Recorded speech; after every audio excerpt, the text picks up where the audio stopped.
I'm a couple minutes early, aren't I? That's okay. It says 0 people are here. So sounds about par for the course. Okay. As always, if anyone is here, you could drop a thumbs up. Let me know that you can hear me. That's always a good start, right? I hear Gwen Stefani right now. It's never a bad thing. Gwen isn't here. She's, no doubt is playing on the stereo. Pretty sure you knew that Gwen wasn't here. Never know. All right, there's a thumb. Thank you. Thank you. Appreciate that. Appreciate that. Sebastian talks manga. Okay. It's like we got some topics rolling out. Okay.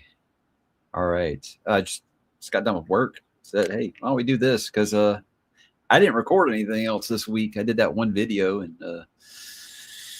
yeah, things get behind you pretty quick. Back in the workforce. Okay, let's start looking at some of these comments here. What? Never refused to see the Odyssey. Oh gosh. I had my concerns about it like everyone else did. What I did consistently say was Nolan hasn't made very many movies I dislike. So yeah, there's some red flags about it. I don't care to see. I never refuse to see it. It's just it's expensive as shit to go to the movies now. And I don't really do it unless I know for a fact it's something I'm gonna love. Like I will go see Dune 3 because, well, Dune's kind of my thing, if you missed that, even though I think they're going to butcher the shit out of Dune Messiah. But that's a topic for another time. Look at that trailer, Psycho. It's not just the Chani thing. Honestly, I can sum up Chani's story in Dune Messiah in 5 seconds. I really can. And I knew that they were obviously going to do more than that because for whatever reason, something I'm not saying, they think Zendaya is like this big star. I knew they weren't going to do that, but like there's lots of things about the trailer. I'm like, that ain't it. But hey, at least we got the first book done mostly in a way that I liked. So there's that. I mean, at least Leo will be in it this time. So I will watch it when it comes on home video. I just don't go to very many movies, guys. I really don't. There's lots of movies I've wanted to go see that I haven't went and seen. It was never a protest. I wanted to see He-Man, and then I waited for streaming on it. Just caught it, and I liked it actually. Master of the Universe was pretty good. It surprised me. So it makes me think, man, they really blew it on the marketing because I feel like that movie was good enough that it could have been every bit successful as Barbie was. I feel like if they had just focused on the audience that would have went and seen a He-Man movie. I don't know. Anyway, it's good. It's free on Amazon now if you guys missed it. It's really good. I can't wait to watch. Thank you, Ahsoka, for the super chat. Can't wait to watch Avengers Doomsday and Dune Part 3. I'm trying not to say Doomsday like a lot of people are saying. I'm a huge fan of the MCU and the Marvel Comics. Happy they are adapting my favorite Marvel comic event, Secret Wars 2015. A few years back, I'd probably been very excited about this. I just got so burned out on superhero stuff. Big part of it is they've not just oversaturation, but they've dropped the ball on a lot of it. More so my DC favorites than Marvel, at least, the big ones. But I don't know. Victor Von Doom's my favorite superhero villain. I mean, he's my favorite comic book villain of all time. So this should be an easy sell for me. Victor Von Doom, not Robert Downey Von Doom. I don't know what they were thinking with that. And I haven't really kept up with it to know if it's supposed to make sense by now. Why is Robert Downey Jr.? Why is Iron Man Dr. Doom? I know that there was comics with that and stuff. This wasn't what I wanted. I don't know. I might check. I don't know. I still haven't watched Fantastic Four. I haven't watched anything except Spider-Man since Endgame and Guardians Volume 3. So, but as always, I'm not a wet blanket on this stuff. If you guys are excited for it, I want you to be excited for it. I want you to enjoy it, and I hope it's really, really good for you. Thank you again. So, guys, for Dune Part 3, I love the books, and I just need to read books 5 and 6. I love Dune Part 1 and 2. God Emperor's my favorite Dune book. I gotta think that if this movie makes money, if Dune 3 makes a lot of money, even though Denny is saying that this is the end of the trilogy, I would be stunned if Warner Brothers and Legendary want to let it die. I'm sure they'll probably try to get someone to do Children of Dune. I don't know how it'll go, but I would be stunned if they feel like it's a franchise that's going to keep printing money. Then I feel like they would want to keep going with it, even if Denny walks away. So I don't see them backing up the Brinks truck because Denny's very much one of those artist types. I think he's got his money now. Now he wants to make the movies that he wants to make. He's going to make a James Bond movie after this. So that could be it. But as for God Emperor being your favorite, you are on a higher plane of existence than most, because a lot of people struggle with that book. I am close. Thank you. I am close to 150, but I've been close all year. Whatever they changed in the YouTube algorithm, and it changed for everybody, not just me. Whatever they changed, I'm lucky if I gain 200 subscribers a month now. And the thing is, you go in and you look at your analytics and you'll be like, oh, wow, I gained like 75 subscribers a day. And then the next day I lost 85. So I don't know. They're purging bots. I don't know exactly what that is, but yeah, I don't quite have the reach that I used to anymore, but still hoping I can make 150 by the end of the year. That'd be fun, wouldn't it? I know. I feel like I know everybody's seen it except me, so I figure. I don't know. I always told my oldest son that Batman, Spider-Man, Superman, any of those movies come out, we go see them, no questions asked, and stuck by that. But he hasn't mentioned wanting to go see this one yet, so we'll see. We'll see. I think he liked the last one with the 3 Spider-Mans, but I actually think he's into the Spider-Verse movies more. And me as a Peter Parker stan, I feel slighted by that. But the Spider-Verse movies have been very good, so I get it. Yeah, I know. I've seen stuff of people posting pictures when people have been saying that. People have been posting pictures. There was a spot where Tony was Victor Von Doom, and I'm like, okay, well, neat. Just felt like, I don't know, they doing multiverse stuff because it just anyway. Do I plan to? Here we go. Hi, Mike, longtime fan, but as always, you plan to continue with Discworld anytime? At least guards, chores. I mean, I will. I don't have it on the right now. This year was more about focusing on getting current with series or finishing series. Like I picked this back up. I've almost finished this to get. I don't think I'll end up getting current on this one just because these are so damn massive. And I am finishing Malazan this year. But focusing on finishing some series and getting current on stuff was more what I wanted to do this year. So since I'd only done one Discworld book, that didn't really play into my decision making this year, but it should be a little bit more open next year. And I'll without a doubt, I'll try more of them for sure. And I should have listened. People are like, for the longest time, people were mad I wasn't trying Discworld, and they were mad I was reading it in the wrong order. And I said, well, look, these were the 5 books that a patron sent me, and those are the 5 I'm going to read. So, of course, I did start with, what is it, Way of Magic, whatever the hell the first book was called. And, yeah, it didn't go well. And everybody told me that it wouldn't go well. A lot of people told me to start with Guards. So, there we go. I don't know about a new Twilight book, but you know what? I'll be honest with you. I read 2 of them.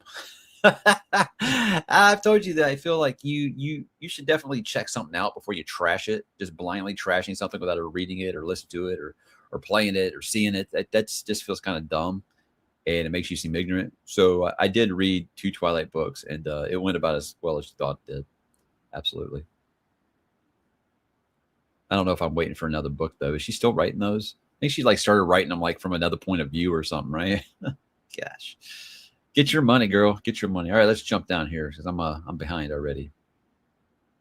Okay, I don't want to be a Brian. Don't Brian Bell your live stream and read stuff 4 hours away. Doomsday looks like a dirty diaper. Why do these movies hate using colors? I mean, you would think that a Marvel movie shouldn't have that problem for sure. I mean, these are superhero characters. They all are very bright. But yeah, I was noticing that Doom's his cloak doesn't look quite as leprechaun green as it did in the comics for sure. Oh, you've made it through the hard part, Sebastian. I honestly think that the first 5 Malazan books, I say this as someone who hasn't finished it, I thought those were all very, very challenging. When you got the Bone Hunters, man, it was smooth sailing because you could look at the dramatists at the beginning, and I was like, I know like 90% of these characters. This is great. And it was. Bone Hunters is without a doubt still my favorite in the series, just above Dead House Gates. But yeah, 3rd try on Toll the Hounds coming up here very, very soon.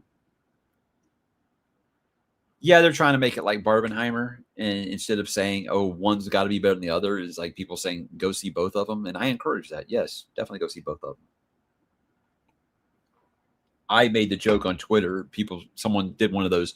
You can only watch one. I know it's impossible choice, but you can only watch one. I'm like, well, of course. I'm only planning to go see Dune because I only go to the theater to see stuff once in a great while, But you know what it's like. You got to take your whole family with you to see a movie like that, man. You're looking at a C note at least. That's just it. Better be a damn good movie. And these movies come out like 6 weeks now on digital, so that's just a where I'm at in my life kind of thing. And I paid a lot of money to have a really nice home theater. I'm not too upset about it. But Dune, yeah, of course, I want to see that on the biggest screen I possibly can. Soak again, thank you. Dead House Gates still rent free in my head. It's probably one of the longest book depressions I had. I plan to read House of Change this fall. Dead House Gates is still my favorite Melisande book. Yeah, the last half of Dead House Gates is just an all timer. Really, really good. Depressing, but really, really good. Love Mappo and Icarion. They're still some of my favorite in the series.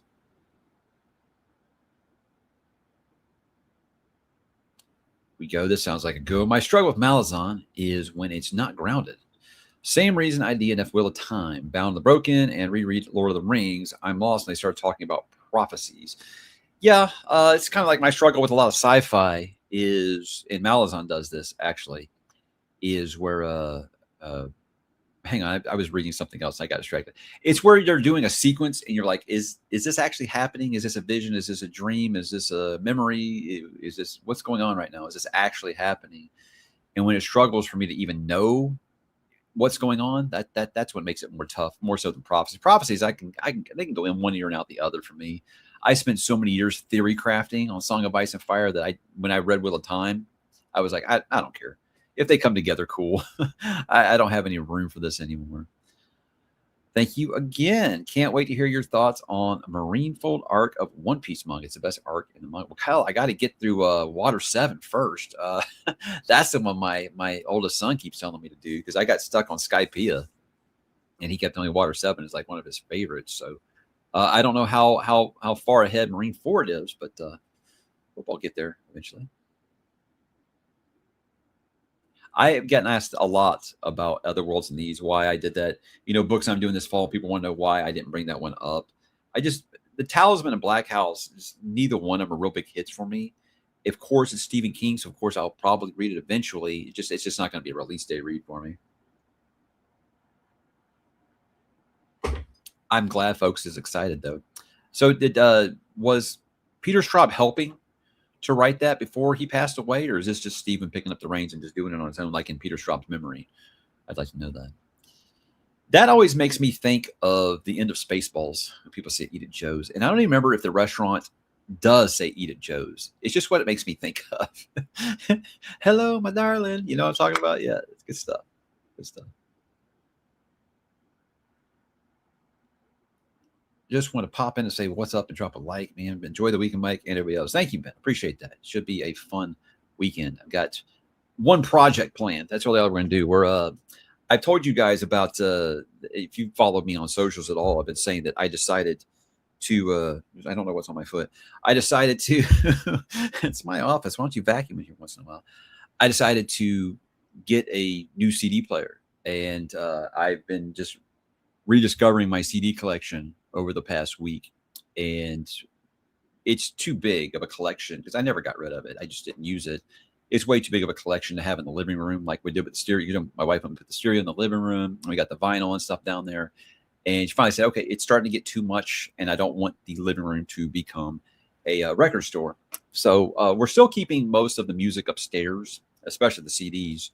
But that room has just become like a storage room, basically. It's just like I guess you call it like a game room or something. It's just small, doesn't have a door or anything. And all we've done is just pile a bunch of junk in there. So our goal this weekend is to kind of clean that up. And I did go CD shopping. Look at this. $16 for 10 CDs, man. It is a buyer's market. Do it. I don't know if I believe that the CD comeback is real, but yeah, and just in case it is, I say jump on it now if you want to do it because yeah, it's all those are cheaper than one vinyl, a used vinyl. It really is. So yeah, it's been fun. It's been fun getting back into it this week. I mean, for me, it's like I love my 70s rock. That's my favorite, right? But I also love 80s and 90s rock. And I'm like, that isn't stuff I need to go rebuy on vinyl. I've got it on CD already, but I didn't have a quality CD player. That's why I went and finally got one. So within the last 6 months, I went from all we would do was stream Amazon Music to a really overpriced stereo setup downstairs now. And I couldn't be happier about it. Could not be happier about it. So. I didn't mind Greta Van Fleet. I understood why some people got like upset about them.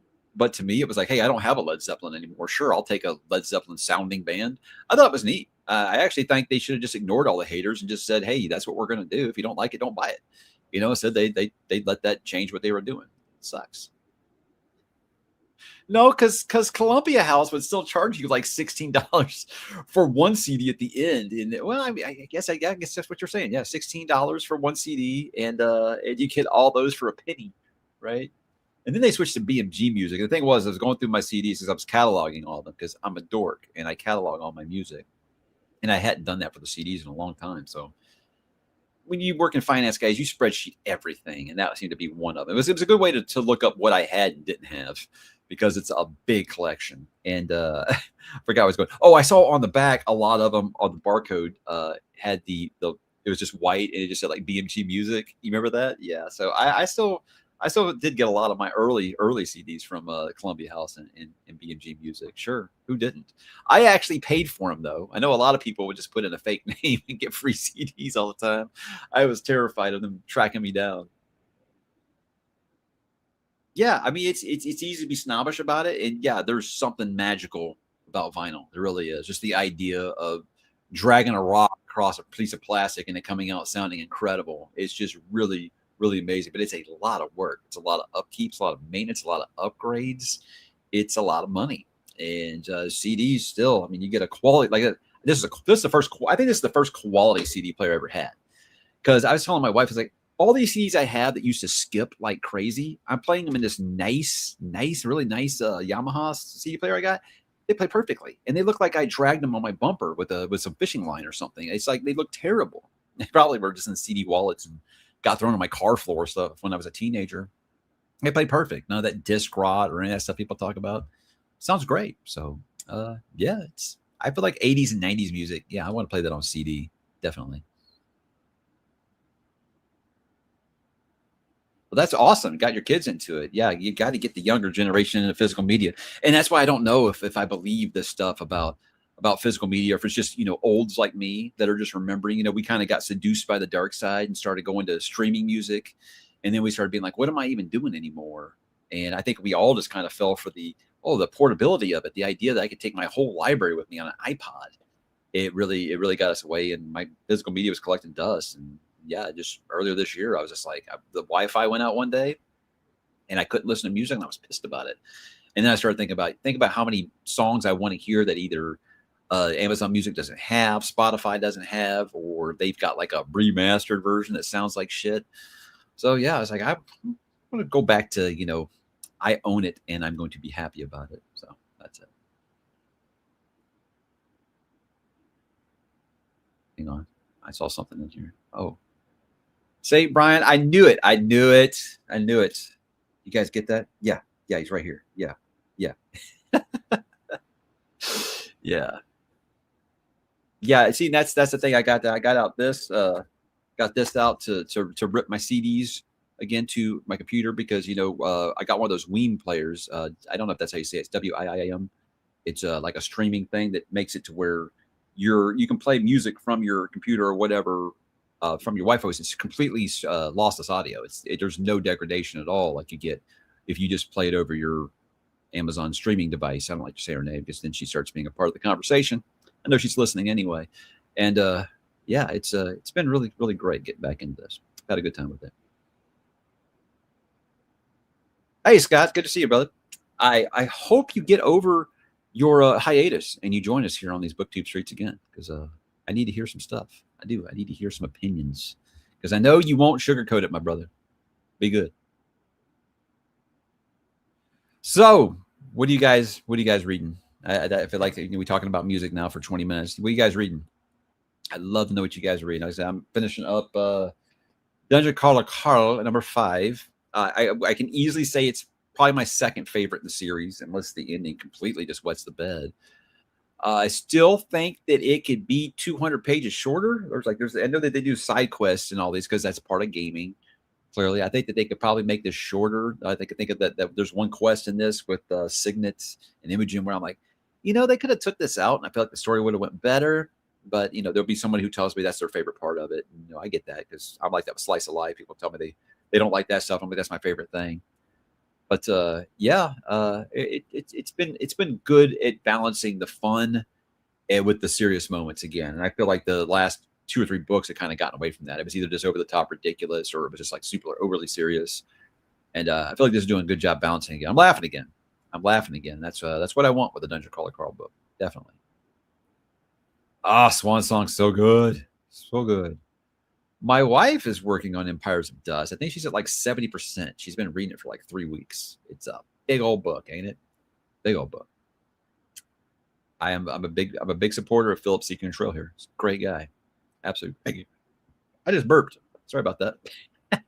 drank my coffee too fast. Okay. I'm obsessed with DCC. Finished book 6 this morning. I think Butcher's Masquerade is my favorite of the first. Okay, see, yeah. So I think it's second. I'm historically I love book 1s. You know that, absolutely.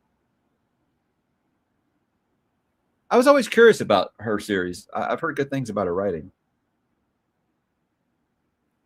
Or that series might be a little too dark, but sometimes I feel like we're in the mood for that. I mean, I read the Prince of Nothing after all.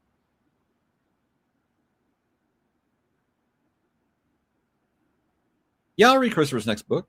Sure. Absolutely. Yeah, I think so. I don't see why I wouldn't. I've read everything he's written so far, except his novellas. I haven't read his novellas, but I've read all of his novels he's written so far.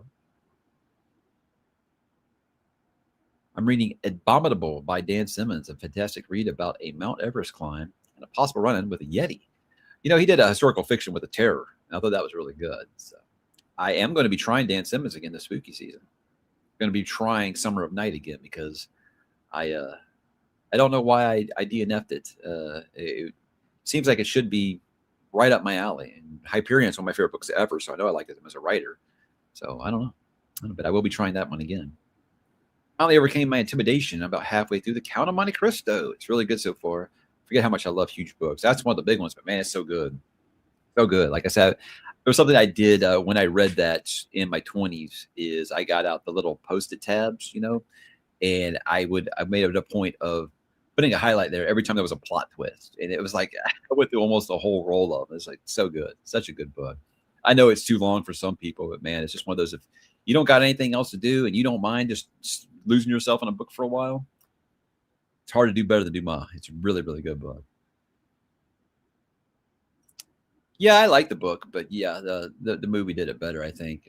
Taking out the affair was a great thing that the movie did. That was so bad in the book. Absolutely. But, I'm scared of the ocean. So there you go. Oh, I love The Last War, man. Mike Shackle's awesome guy. Really awesome guy.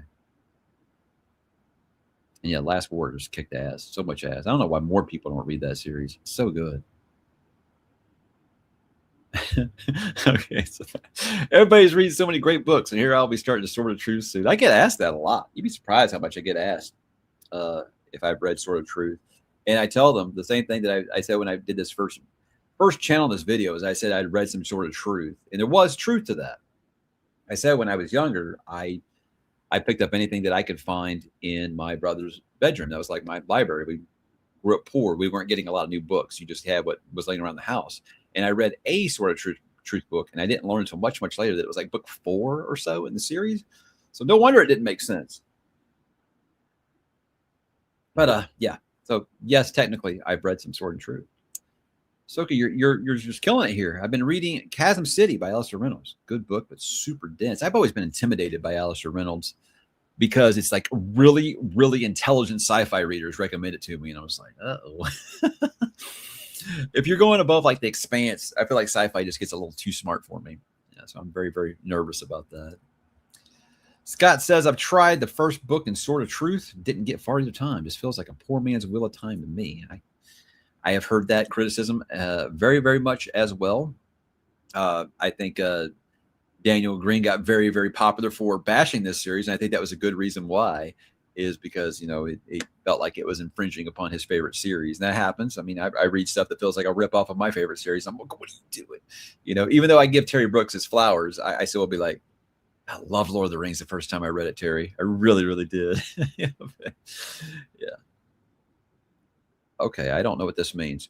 Why is scatological writing still taboo in 2026? Is that what I think it is? I'm not. I'm not positive. But I don't know why. I think, you know what? If you want to write about something, write about it. I'm writing a thing, and no one may ever see it.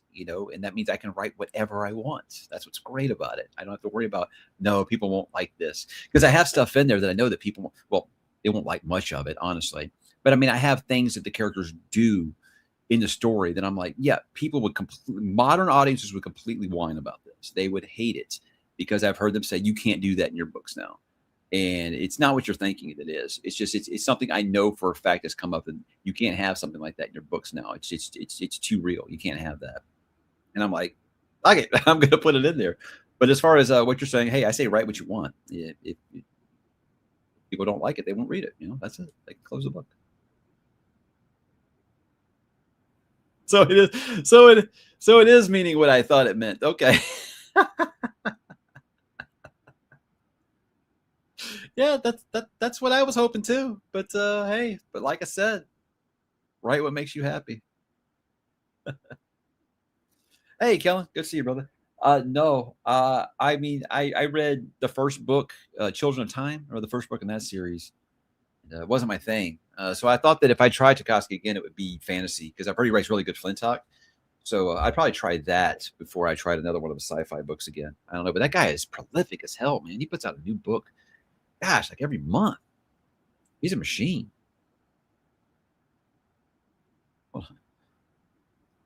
Good Kind was kind of a Randanian asshole. KS, what kept me from reading it? I don't know what that is, but okay. People are feeling it this morning. Okay. Or afternoon, whatever it is where you are. Dennis Myers is writing his crappy fantasy trilogy, which has a lot of the jokes you'd assume with that name. So there you go. Maybe scatological is a thing. Imagine this: some network buys the adaptation rights to your novel. How would you react? Here's how I would react. I don't need the money. We're fine. We're fine. My family is living a comfortable life. Only way that I would ever do something like that is if I had creative control, because the last thing I would do is spend this much time and effort and energy and heart in something just to watch it get bastardized on film. Absolutely not. And it would. They would say, hey, this would be so much better if you did this, this, this, this, and this. And it wouldn't even look like my thing by the end of it. So my thing is like, look, yeah, there is a point where it's like offer you can't refuse.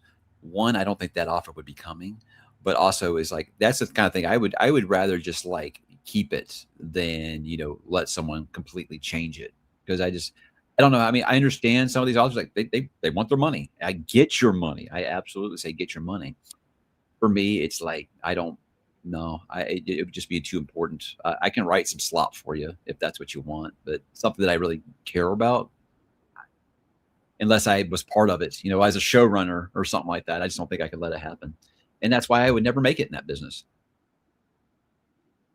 So yeah, people, they take the money. I get it. Take the money. Sure. And I'm sure my wife would be like, who took the money? But I don't know. It's one of those things I don't feel like you ever know until you're presented with it. Someone comes with a check with 7 zeros, and all of a sudden your ethics and your principles kind of go out the window a little bit, I think. But to me, it would just be too heartbreaking. I think absolutely heartbreaking, unless I can work out a deal where I was involved. I don't know. It'd be way too hard. Well, I mean, John's going to be like 70 and look better than all of us. So, to hell with him. What does he know? He's got a better chance of getting his story optioned than mine, because people actually read his story. There you go. And he's much better. No. And see, that's the problem right there, is because I have a love story in it. It's one of those things where I feel like someone would see it and say, it'd be so much better if you put sex scenes in it. and that's not something I'm going to do.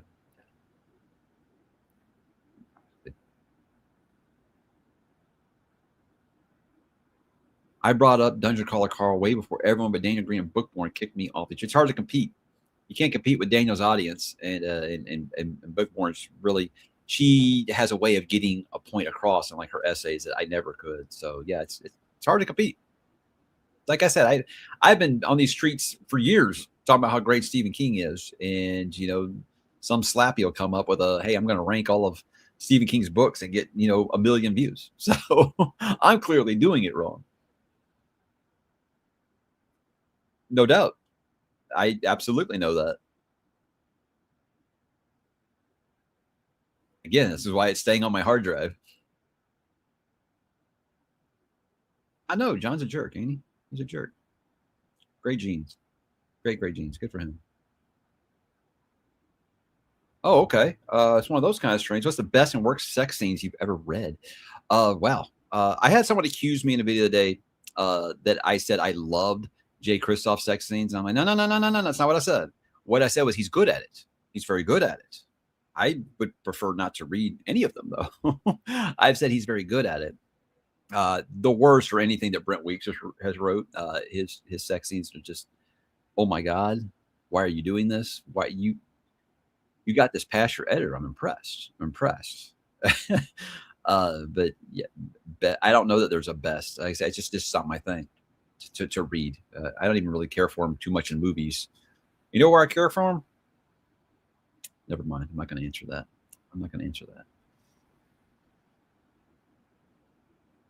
He's got some bad ones. He's got some really bad ones. He does. He's got some hilarious ones too. I think Tommy Knockers had some fucking hilarious ones. Like I was dead. I was just laughing out loud. I'm like, I don't think that's a reaction he wanted.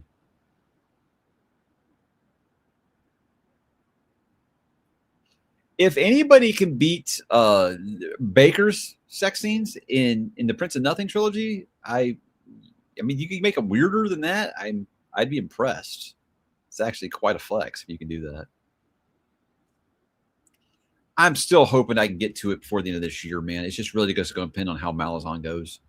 If I end up getting stuck on a Malazan book for a month, which is possible, I don't know. It might not get to happen. I don't know, but I do hope to get to it because the author is such an awesome guy, and he sent me 2 of those beautiful books. I definitely want to get to them. Just it's starting to be a numbers game here, all these thick ass books. Oh, here we go, Kellen. Oh, I get more people telling me in the patrons thread telling me to give the Passage another try.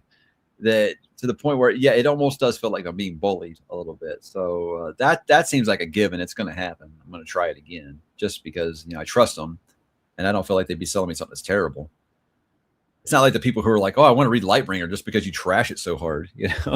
This is them saying how great it is. So we'll see. Well, Brian, you're the best at telling me how much I'm going to hate books. Why don't you tell me how much I'm going to hate it? Come on. Okay. What's that?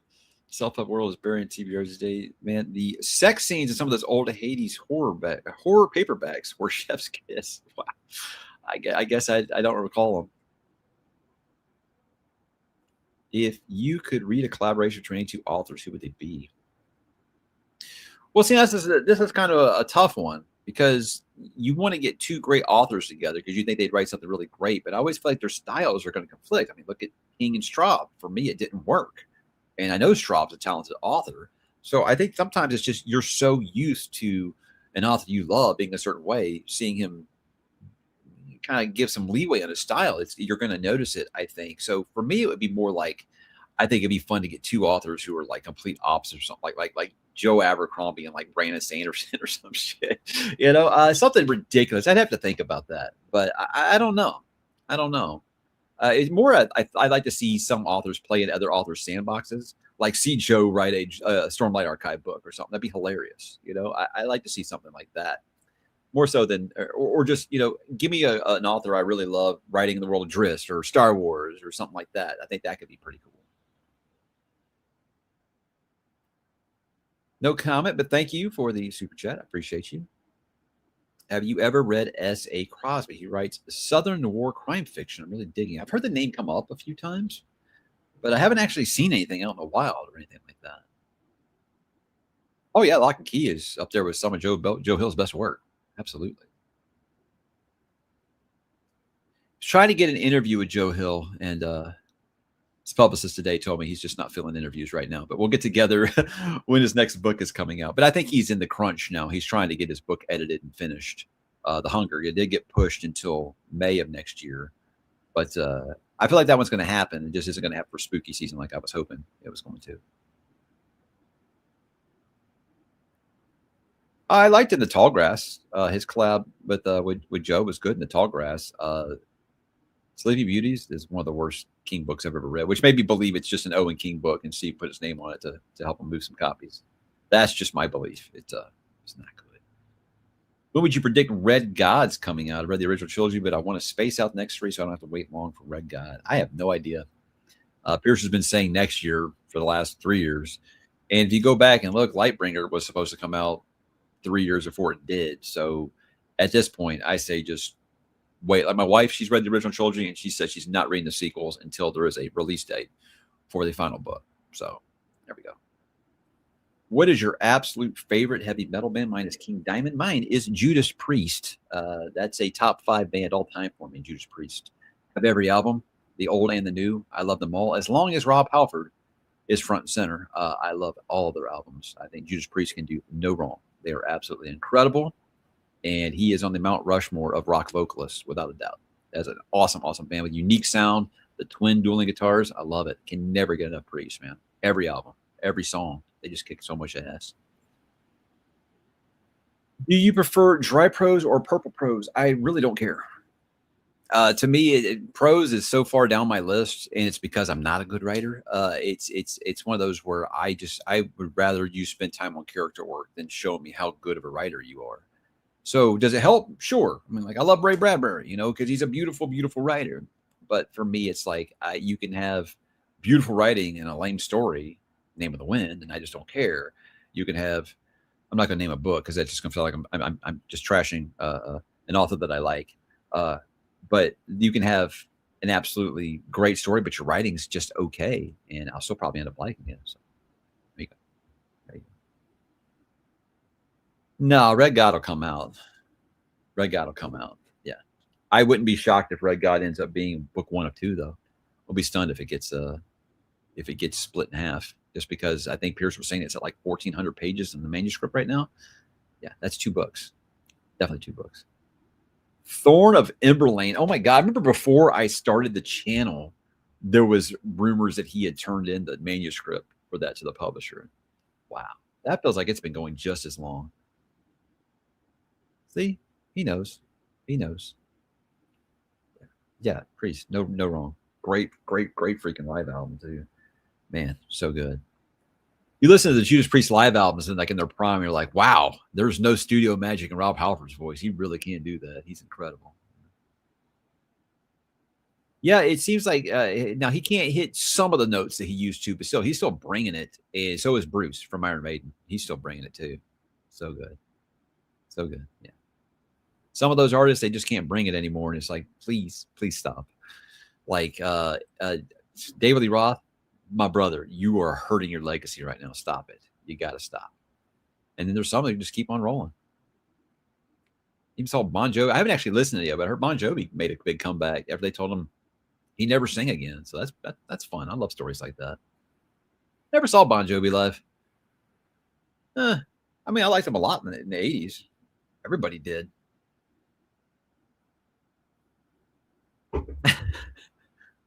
Pierce Brown is infuriatingly handsome. It's unfair that he can write and also look good. I've heard this a lot. I think Joe Abercrombie was telling me that when I talked to him. It was just like it's kind of bullshit. Do that good a writer and still be like stupid handsome. It's not fair.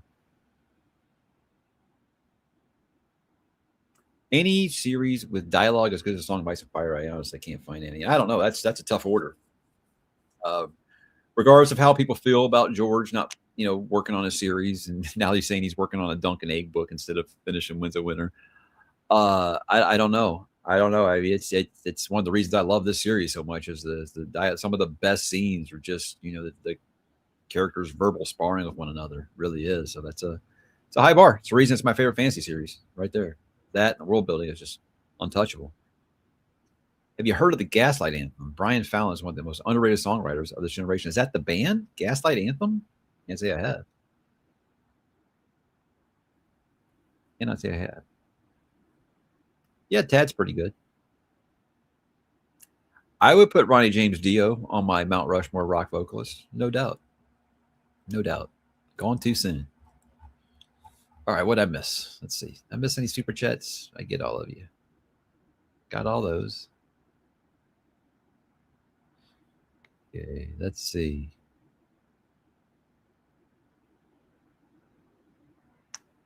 I feel that about The Passage. It's mostly the first book, but yeah, maybe it's just my patrons. They all love it, man. They just love it to death. For this a lot, that if you treat Dust of Dreams and Crippled God as one book, you'll end up liking it better. Never, ever get messages unless I'm on a live stream. That's how this works. Everybody I know is here. What are we doing right now? No, if I had finished it, I have PTSD from the Toll, finishing the Toll. The Toll is the book that made me say, I'm not forcing myself to finish books anymore. That was one that made me say, I will DNF a book if it's not worth it. Absolutely. Oh, he was bad in the 90s, man.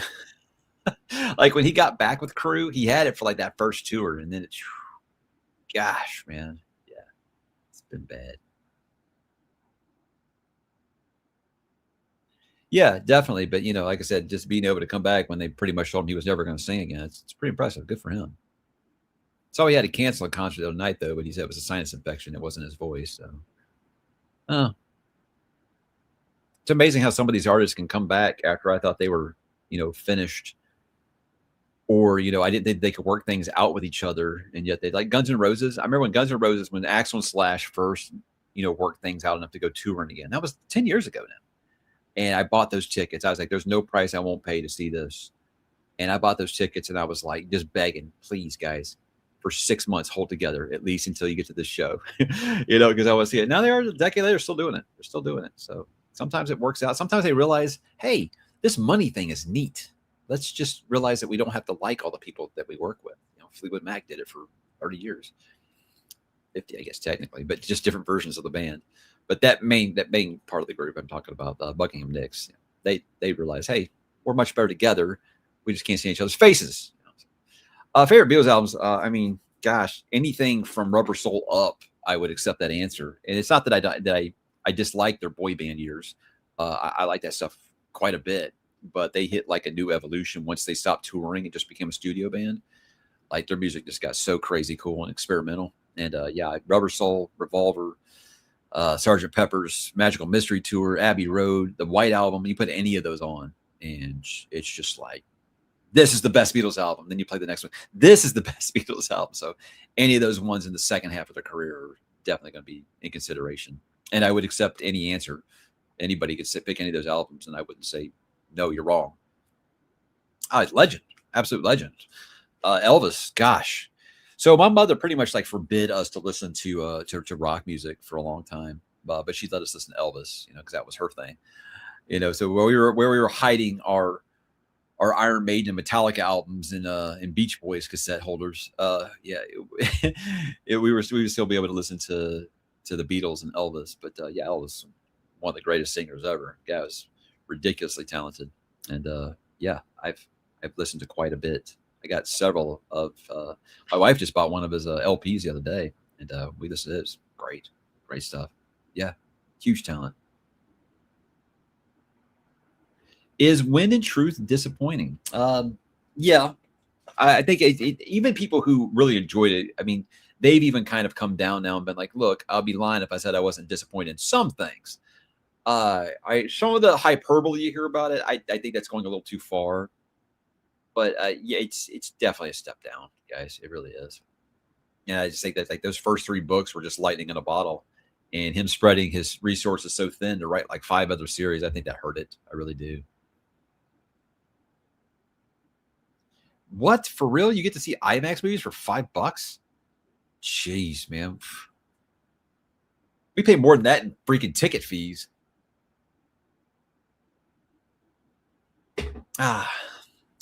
You know, Lewis, there's a thing about Jurassic Park the book is there's a very it's almost like reached the point of like lore at this point about how James Cameron and Steven Spielberg both really wanted to make this book, and Spielberg obviously won the end. But that Cameron had said that if he had gotten it, put this on airplane here, if he had gotten it, that he wanted to just go all in and make it a horror story. And I love to think about the Earth 2, where Cameron made that movie, and just see what it's like. Because look, I think the book's great, and I think the movie is great. But you know, I would not. Instead of these horrible Jurassic Park sequels we've gotten that pretty much are making Michael Crichton spin in his grave, that last one was like one of the worst things I've ever seen. It was absolute dog shit, and that's being mean to dog shit. I would almost like to see, well, hell, let's like James Cameron just do his version. If I had made Jurassic Park, I wouldn't call it a remake. Just call it If I Had Made Jurassic Park, like OJ. If I did it. Oh, ZZ Top, huh? Okay, yeah, but there were tapes.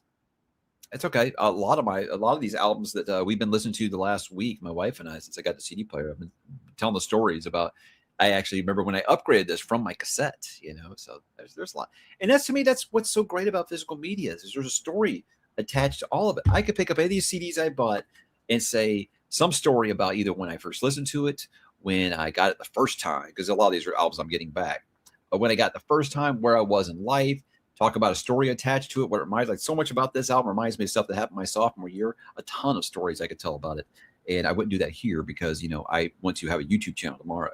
But yeah, I just don't feel like you just can't get that with digital media. Yeah, you can say, hey, I like this song. It came out when I was this age and it was cool, but you don't have all those stories attached to it. I feel like, the lending it out to your friends and I don't know, just like I said, going to Circuit City and buying it. Remember Circuit City, things like that. I don't know. To me, it's just, there's always some memory tied to when you went and got the album. I don't feel like you got that when you went like this. You bought the album, right? Or you paid 99 cents for a song. There we go. Look, I like the Avatar movies, but I do also think of that Earth 2 where James Cameron didn't spread himself into one, or didn't box himself into one thing and spread himself over several movies. Think about how many greats we could have gotten in the 20 years he's been working on Avatar. It's a shame. It really is. Have you ever read The Great Zoo of China? Park with Dragons. Good B-movie style read. No, that sounds like the Chinese Jurassic Park. That sounds awesome. Hell yeah. I mean, in the end, I love, hey, we've got these very dangerous animals contained and they get loose. That's an easy story to tell. It's great. Oh my God, that my oldest son calls him the Derposaurus Rex because he looked so stupid. And I could not stop laughing. It was the most fun I had that entire movie. And the thing is, I'm not one of those, like, look, you're watching Jurassic Park. There's going to be some things that, like, of course, that doesn't make sense. Of course, it wouldn't happen that way. But this is so far beyond the point of turning your brain off. It's just like, this is awful storytelling. I don't think AI could do much worse, guys. It really can't. So that's why there was a writer's strike. I'm like, oh, can they do worse than that last Jurassic Park movie? I don't think so. Do worse than some of that Disney Plus content. Yeah, it's got some greats. So at T2, I mean, that's my oldest kid's favorite movie of all time is Terminator 2. And I'm like, that's a damn fine pick. It's a damn fine pick by you. But yeah, an underrated Cameron movie I think that no one really talks about is The Abyss. That's a really good flick. I need to revisit that soon. Really good. Everybody seems to love it. I haven't seen it yet. That's my thoughts on it.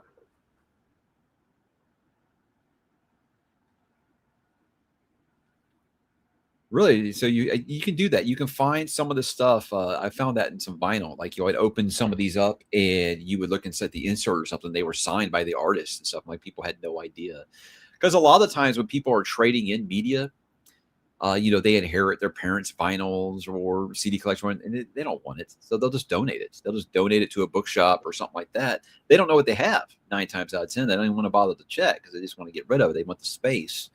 So that's why you can still find you some good finds out there if you go to like some of these secondhand shops, no doubt. My favorite Nolan movie is Inception, and it's not even close.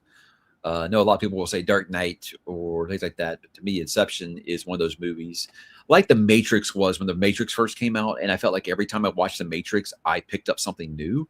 That's how I feel with Inception. Every single time I watch that movie, I catch something else and look at it from a different way than I ever thought before. And you know what? All these years have been like 15 years, and we're still talking about that ending. We're still debating that ending today. That means it left an impression. So yeah, to me, it's the mix of the visuals, the story, the performances, and the music. The music in that movie is so good that yeah, I love Inception. I always want to call it Interstellar, which I also love, but Inception, yeah, so good. All right, see, we got another Abyss fan. That's one of those Topher. I want to know if it's just in my memory. Is it just in my memory if it's that good? And guys, Topher is agreed to be on the channel. We're going to be doing a talk about nothing here rather soon. So check out his channel if you haven't. Very good, very good Stephen King content. So I think we'll get along. A lot of people have recommended Topher's channel to me, and that's how I found him. I said, hey, let's see if he wants to chat, and he said sure. So look for that here soon, and check out his channel, guys. He's in the chat. Just click on his name there. You can find it. You can find his channel. ℕ𝕦𝕣𝕠𝕜 is definitely underrated. I think a better question with Nolan is, you know, what's his worst movie? And I'd probably say Insomnia, and only because something has to go there. You know, that's a really hard. That's a much tougher conversation, I think. See, Topher's got some fans. I knew there'd be some crossover there. It does. Okay, yeah, I haven't watched it since, gosh, when the DVD first came out. How long ago was that? The DVD.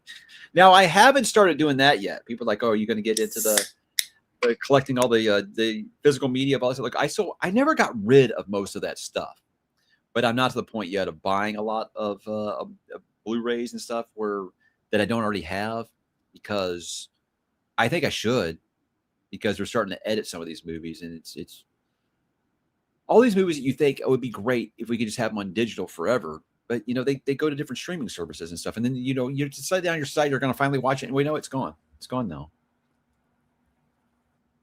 Why is it so hard to make a good Superman movie? I don't know. They made one in the 70s. I don't know why it's so hard now. But, you know, I get your question. A lot of these things, I say it doesn't make sense. A lot of these things, you know, especially with DC properties, it's like, why are you overthinking this so much? These characters have had people in the palms of their hands for almost 100 years. This isn't hard. Why are you trying to do something that they're not? It drives me crazy, man. Absolutely drives. I thought the new Superman was fine. It was kind of forgettable. And the thing was where I said, it's like, I think that the bar had been lowered so low after what the Snyderverse did to the DC properties that I felt like, yeah. And I like some of those movies. Don't get me wrong. I liked Man of Steel. I liked the Snyder cut of the Justice League. I liked Wonder Woman for the most part, you know, but again, it's like, why are you trying to make these characters something they're not? And they just keep making the same mistakes. Even James Gunn's doing it now. Even James Gunn's making the dumb mistakes.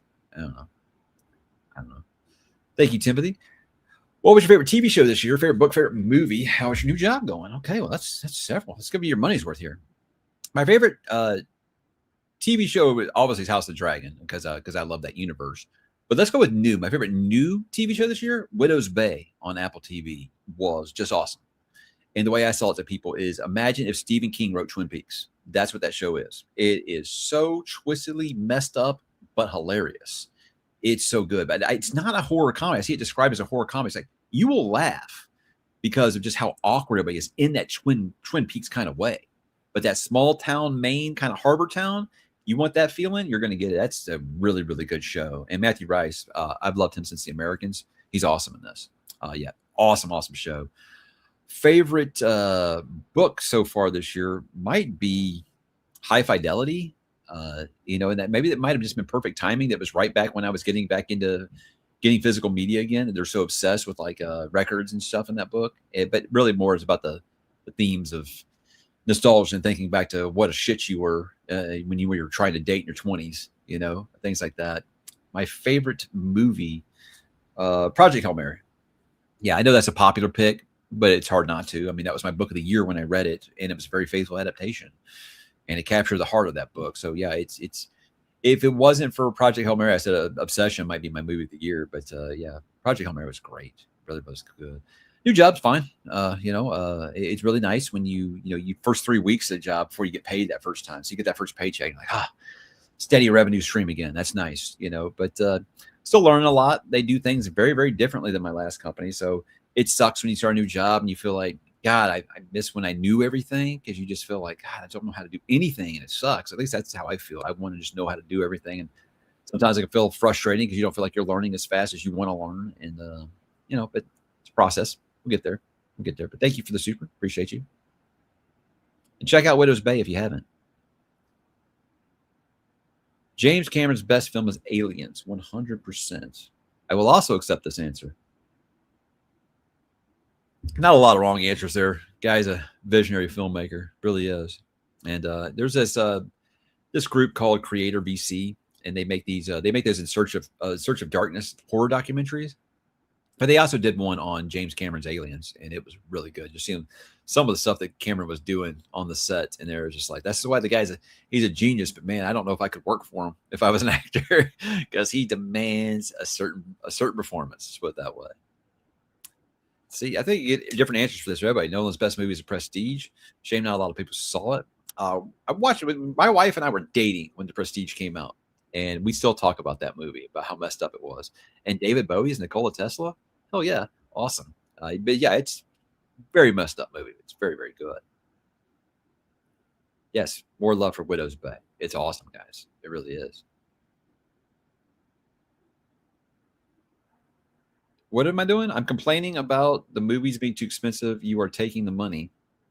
Am I? Okay. I'm not sure what you mean, but all right.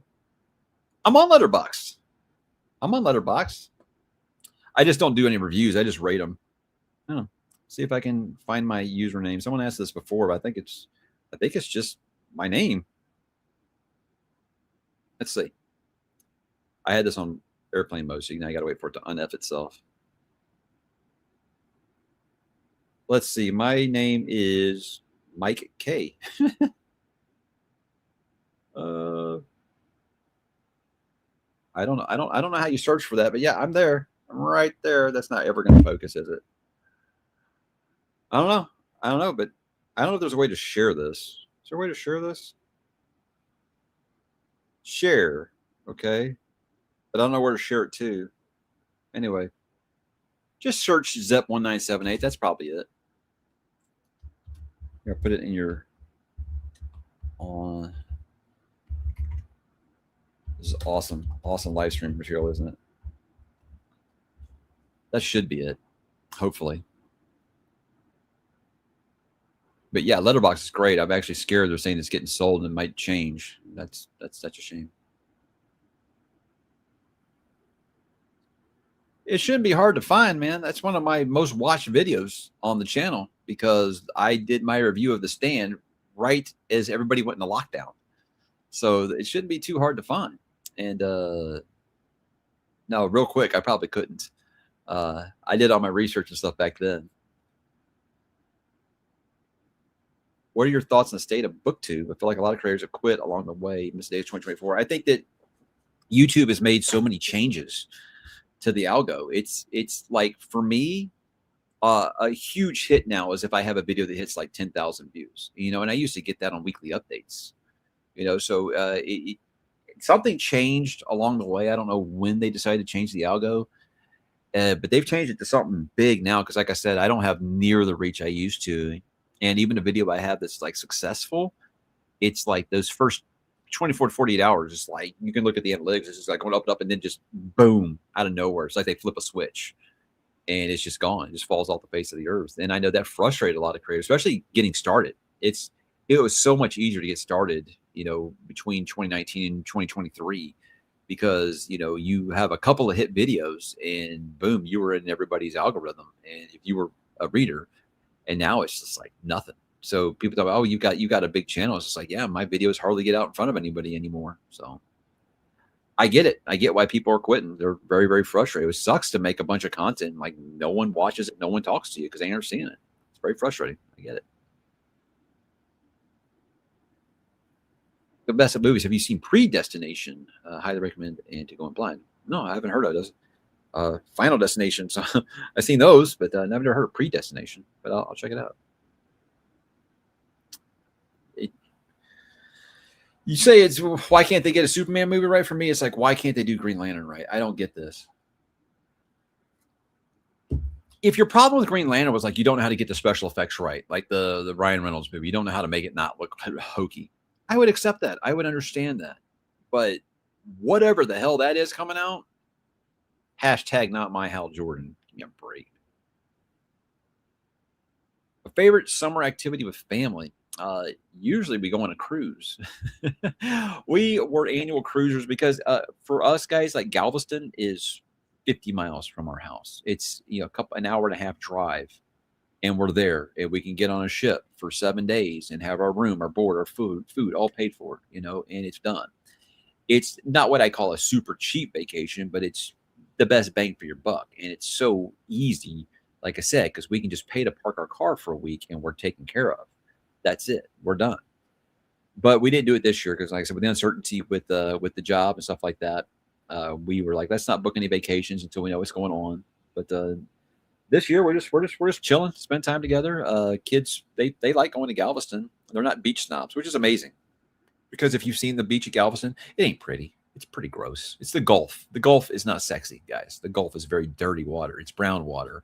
It don't look like any beach that you would see on the coasts here, but they're not snobs about it for some reason. Even though we've taken them to like Jamaica and Cozumel, things like that, where the water is like crystal clear, you think they'd be beach snobs now. No, they don't care. As long as there's waves, they don't care. So that's a great thing about kids. They're resilient. They don't care. They'll just roll with the punches, and they want to do that again. They want to go to Galveston. They've already went once. They want to go again before school starts back. So they'll just probably take a day trip, something like that. But really, I mean, all they like to do is play video games. That's it. Just video games all day, every day. Video games.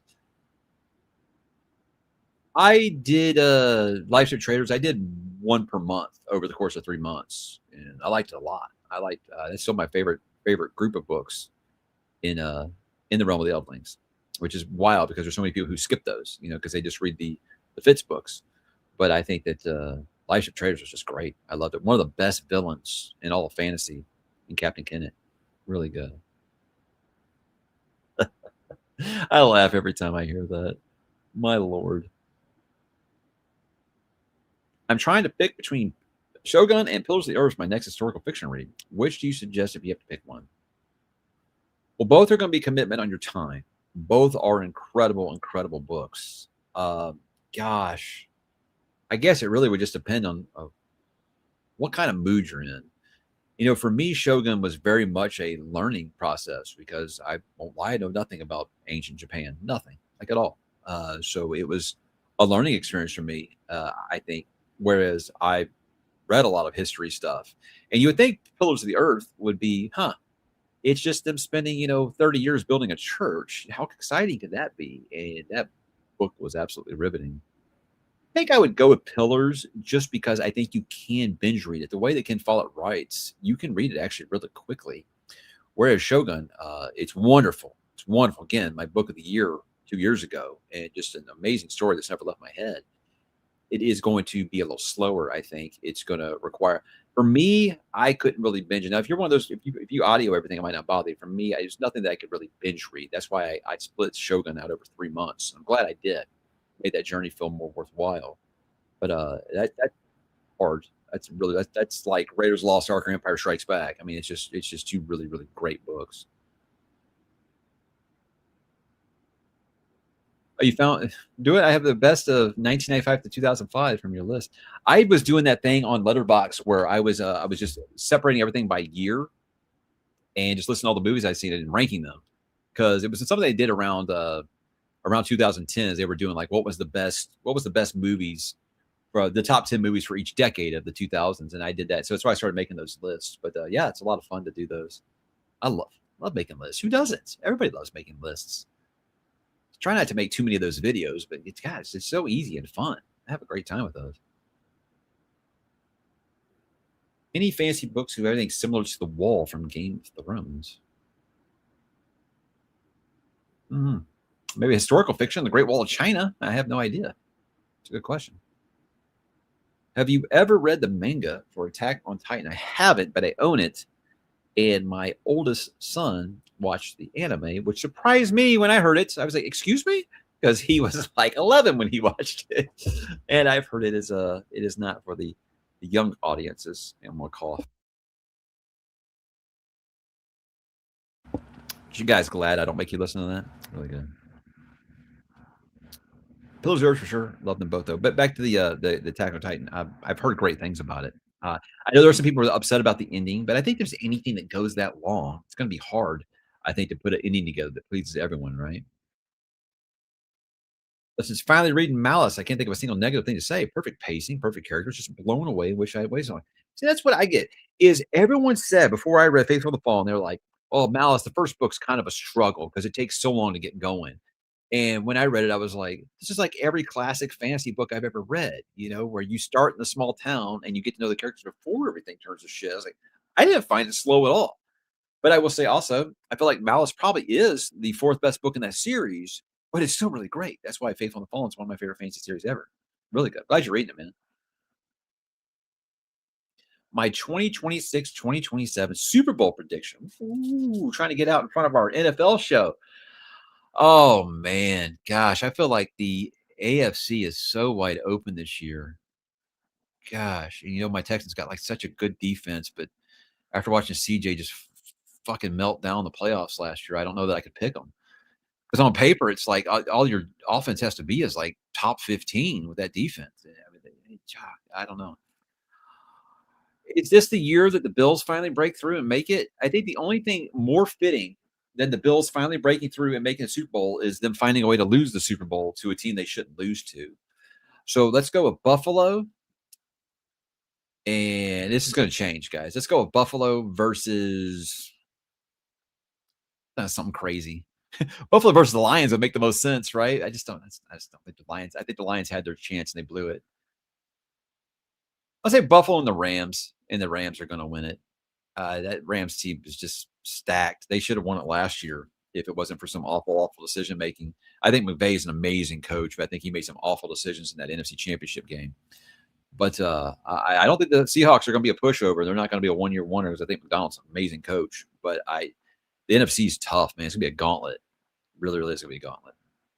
But I'm a UGA guy, so I've always been a big Stafford fan, and I'm glad to see him finally get the love and recognition he deserves. Him winning an MVP at this point in his career is amazing. And you feel like one day it's all going to just fall off a cliff for him, but I don't think it'll be this year.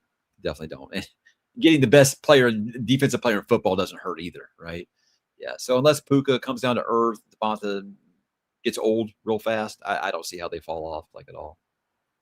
I did watch the He-Man movie, man, and I freaking loved it. Oh my God, did they mess up marketing this wrong? Jeez, if they had marketed this right, this could have been huge. I don't see any problems with it. If you watched the cartoon as a kid, like I saw some people say, like, I don't know, Skeletor's kind of campy. Did you watch the cartoon? He's actually toned down compared to how campy Skeletor was. I thought it was a very nice love letter. It had all kinds of things that called back to the cartoon, made me think of the cartoon, like when the characters like laughing, the way they bend their knees and they laugh and stuff. And I mean, we were complaining about no Orko. I think you'll be pleased. They did a really good post credit to T. Shira. I thought it was excellent. It was excellent. Cringer looked awesome. There was nothing I didn't like about it. I really, really enjoyed it. And God, I hope it does good enough on streaming that they do consider making a sequel because I think it was really good. And Tila actually had red hair. Hollywood hates redheads now. So it was really cool. It's really cool to see. I was very, very happy with it. And I recommend it. I recommend it a lot. So many good callbacks in it, man. It's on Amazon Prime. It's free. If you have Amazon Prime, you can watch it for free, guys. A lot of people don't even know that there is a streaming service for Amazon Prime. Yes, Prime Video, you can watch it for free. And some people are saying, that's why Amazon didn't care to do what the box office because they knew that they could get a bunch of people to watch it on streaming. I mean, I think that's a weird approach. But again, I'm just a guy with Wi-Fi. What do I know? It didn't look cheap at all either. I remember when I saw the trailer, I thought the CGI looked terrible. It was pretty good. Pretty good. And yeah, Leto crushed it as Skeletor. I thought he was great. He was great. He was really good.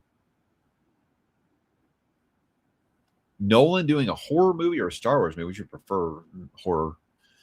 I don't think he's the right director for a Star Wars movie. You can think that a director can do no wrong, and also think that they are the right fit. Like I still don't know how I feel about Denny B doing a James Bond movie. You know, I don't know if that's the approach I want with it. So I mean, you can absolutely love a director like I love Tarantino. I don't want to see him do a comic book movie. You know, so we'll see. We'll see. Yeah, and that was half of it was me trying to search the memory banks upstairs for all these toys that I had, trying to remember their names. And they did some really great jokes about that, like Fisto and Ram Man. It's some really good jokes. I liked it, and it wasn't like in a disrespectful way. It wasn't like Trapjaw. Like he looked ripped from the cartoon. It's really amazing. I say, why? All it's going to cost you is time at this point. If you have Amazon Prime, it's all it's going to cost you is time. And I think it's worth it. Watch it with the kids. It's fun. I mean, my wife enjoyed it because she watched She-Ra, so she really enjoyed it. And if they make a second one, they've got to cast Samara Weaving as She-Ra. I think she would be awesome as She-Ra. She really would. But we'll see. We'll see. There's plenty of mileage left in that in the lore of that history of that universe to actually play with a lot more stuff. I'd love to see it. That lost a monumental amount of money. So, well, I mean, I know Bezos can just write another check. But still, he doesn't mind losing any money on Rings of Power. So we'll see. So how He-Man had a character named Fisto. 80s Paris just had street smart Sparrow. Look, my folks didn't care as long as it kept me out of their hair, and so that's why they bought me some of those He-Man toys. They had Snake Mountain in the movie, and man, I was telling my wife I had to choose when I was a kid between Castle Grayskull or Snake Mountain, and I chose Castle Grayskull because who wouldn't, right? But my parents were not going to get me both, and yeah, sometimes I think, what would life have been like if I had gotten Snake Mountain? Because all my other friends had Castle Grayskull. Could have used one of theirs, right? Yeah. So Tarantino doing a fantasy movie, that would actually probably be much more entertaining, I think. They had a superhero movie. A lot of it would just like take Hateful Eight but replace the guns with swords and shields. I think you could do something like that. And it's the kind of story I think he would do much more so than like an epic. Sure. What was the last book you finished that you actively disliked? I should know this. Let me look at what I read this year. Actually got that up in front of me right now. Where's my challenge? I've completed 26 of 50 books this year. You are one book ahead of your goal. How about that? I know there's been something I really disliked this year. I just can't think of what it is. Oh, it's the Rift War books. Silverthorn, Darkness of Sethanon. Ugh. God. Well, see, that's why I think, hey, if they want to make a sequel, they can put She-Ra in it, and they can do all the things they want to do. But hopefully they don't diminish He-Man in it. And if you guys are worried about that, because look, I'll be honest, there's a lot of IPs that were targeted towards boys that have been just completely bastardized the last decade. Master of the Universe is not one of them. No worries for that. None. Really good. Teela kicked ass in it. Teela kicked ass in the cartoon. She didn't steal the show. It wasn't like that Kevin Smith god awful Masters of the Universe Revelation shit. It was Masters of the Universe that we watched on Saturday mornings. It really was. It's great. Yeah, she was good. She was good. Sorceress looked awesome. Yeah, all the costuming was terrific. I liked all of it. And then even the people that were saying, "Oh, well, Teela's costumes changed," she's wearing it at the end of the movie, and it's really cool. It's really cool. No shit, man. That's awesome. God, hang on to it, man. Don't get rid of that stuff. I know it's tempting to eBay this stuff. Don't do it. Don't do it. Keep it until you die and your kids don't want it. Let them get rid of it. Because somebody was saying that about physical media. What's great about it is it's it's generational. You can paint it on your kids. I'm like, my kids don't want this shit. They don't want none of it. See, man, I wasn't living that life. I was not living that life. My parents got divorced and they were trying to buy our love when we were younger, and they were buying us a lot of stuff. But we had to choose between like G.I. Joe or He-Man stuff there for a bit. But my brother always wanted the battleship or something from G.I. Joe, something ridiculous like that, and I had to choose which one I wanted out of the two. Yeah, that's awesome. Oh, sure. Modern bands. Now, how modern do you mean? You mean like if they've got like 2 albums out or something? I mean, like I listen to some bands that you would consider modern, but they've been around for a while, like Alter Bridge, like Foo Fighters, bands like that. They've been around for a while, but I would still not call them classic rock. I don't know. They're playing '90s bands on classic rock radio now, and a lot of them are still around. So I don't know, but basically it goes like this: if you don't have guitar solos or you can't play guitar solos, probably not interested in your band. For me, rock music, you got to have a guitar solo in there. You got to write your own music. Basically, if it doesn't have a machine playing part of your music, then I'm probably a lot more interested. A lot more interested. I can accept a drum machine. Phil Collins was doing drum machines in like the 80s, and I loved what he did with it. But these bands now that are basically building an entire song on their computer, and I miss when they would write the song themselves.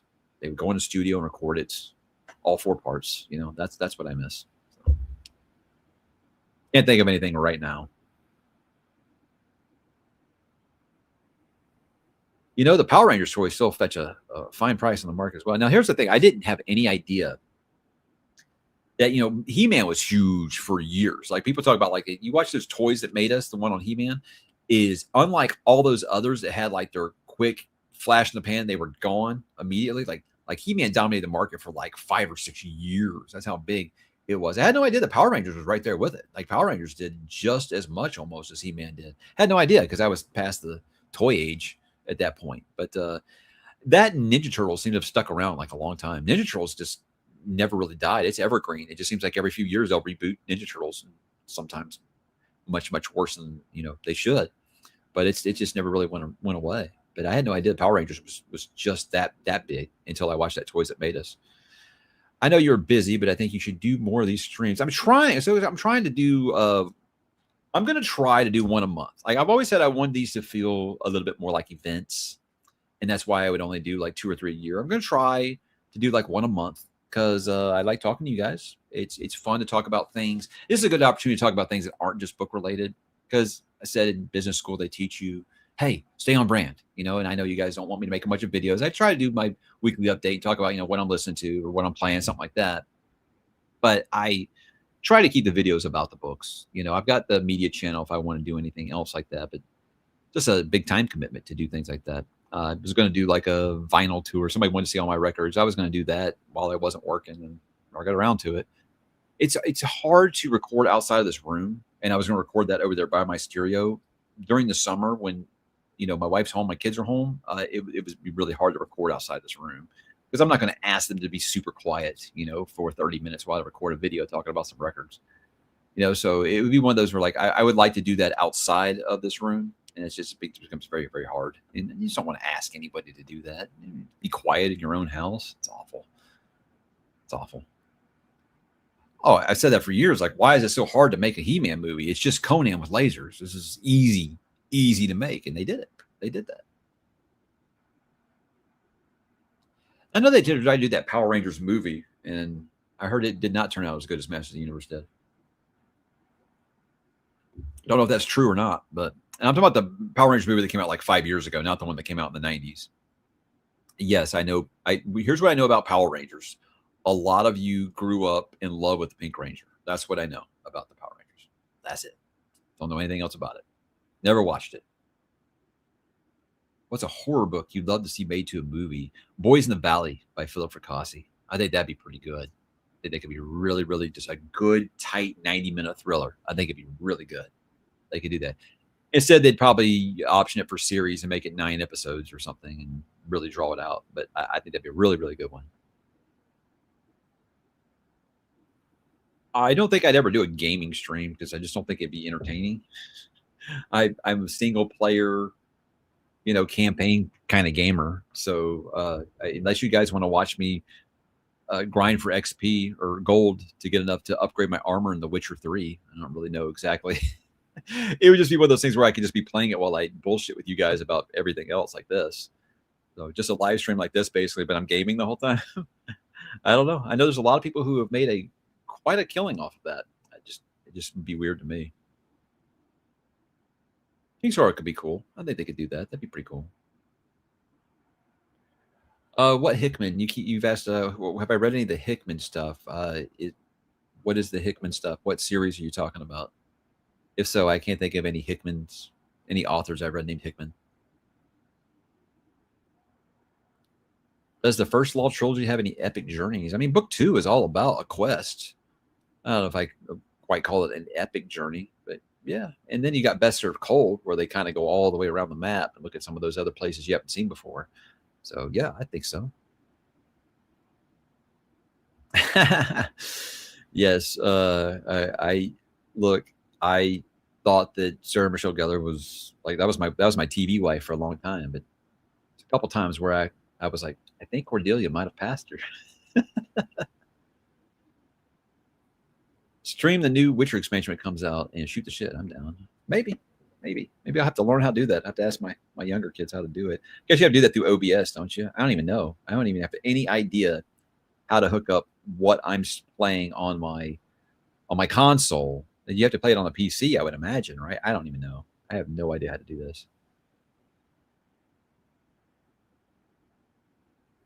Now she saw that the Dungeon Crawler Carl narrator is voicing Donut in the show, which amazing. No, that's cool. That's very cool.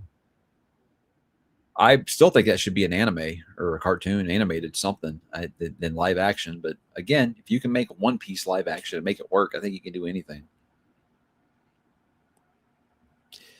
I've been frustrated with the gaming since like, gosh, two generations. Really, I've been frustrated. Basically, since you had to have an internet connection to play your games, I've been pretty much against. Again, I am a physical media guy, so I like to put my game in and I can play it. I don't want to have to download something. I don't want to have to be signed in. I don't have to do all this crap. I don't want to have to download to my system first and all that. It's just so tired. It's very tired. And now they're like, yeah, we're just going to solve that by not giving you access to physical copies anymore. I'm like, thank you, Sony. You just saved me a ton of money. I don't have to buy the next console. Finally, thank God. And you don't even have like a new Zelda game to honeydick me into doing it. Because I'll say that I'm done with Nintendo and then put out a Zelda game and I buy it because that's my series. Yeah.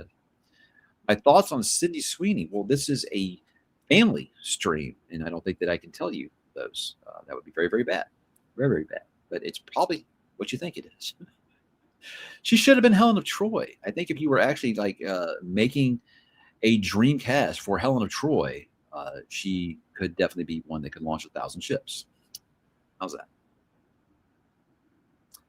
I think Xbox 360 was like my last favorites. Like I had a huge collection of games because 360 was just like, it had the perfect controller. Just thought the accessibility was great. It had so much single player stuff. Like if you wanted to go online, you could, but you didn't need to.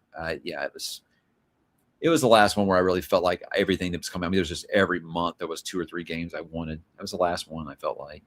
It just seemed like ever since that one show where Xbox died, where they were $100 more than the competitor, and they said that they went first. You know, that's the thing. You never want to go first. And they said that you got to have an internet connection to play their games, and they never recovered from it. They never really have.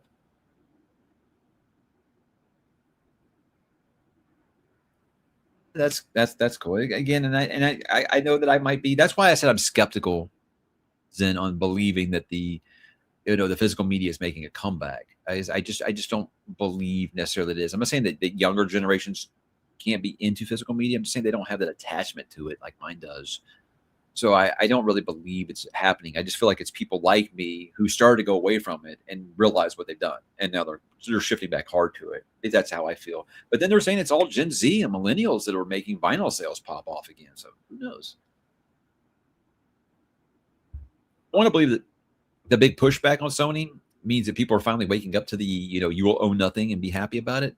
But I also know that they're like, but it's Grand Theft Auto 6, so I'm going to do it. I've heard.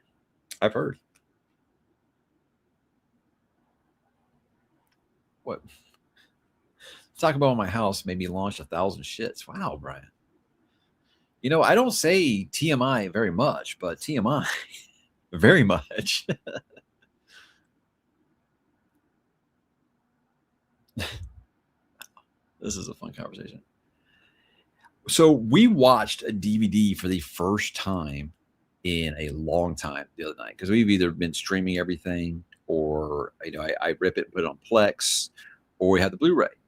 But I did not have the Blu-ray of Moulin Rouge. My wife took me to the the Broadway show, Moulin Rouge, and she'd never seen the movie, so I wanted her to see the movie. And I have the DVD copy, so we watched the DVD, and I was like, man, this quality is rough. It is, but yeah, it's really cheap. It's a really cheap hobby to get into. And people that are getting sick of Netflix raising the price every month, I get it. I get people are buying a DVD player and going into the shops. Like I said, I just got all those CDs for cheaper than the cost of one vinyl record now.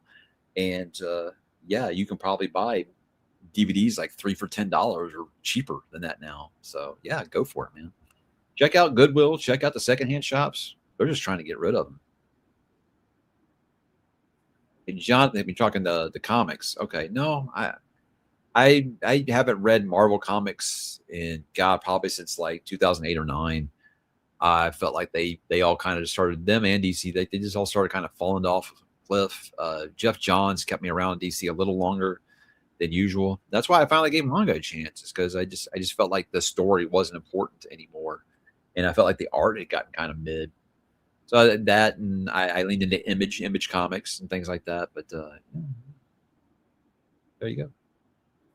So a friend of mine who doesn't get this, he doesn't get me, buying a new CD player, and, getting new vinyls and things like that. He didn't understand. He didn't understand why I'm doing this. Like, you can get 8-tracks yet? I'm like, you can get 8-tracks next. And I was like, no, I don't have any attachment to 8-tracks. I never had 8-tracks.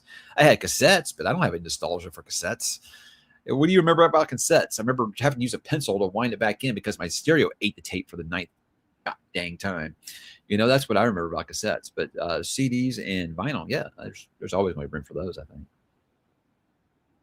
But in the end, it doesn't matter if people don't get your collecting habits. There's a lot of people don't understand why I collect books. So do what makes you happy. I am a big believer of own everything and be happy. That's what I am a big believer in. Yeah, see, dollar DVD. Yeah, sure. If all you're doing is watching stuff on your phone anyway, you probably don't give a shit about really nice quality. Go for it. Your car had an 8-track player? Wow. Okay.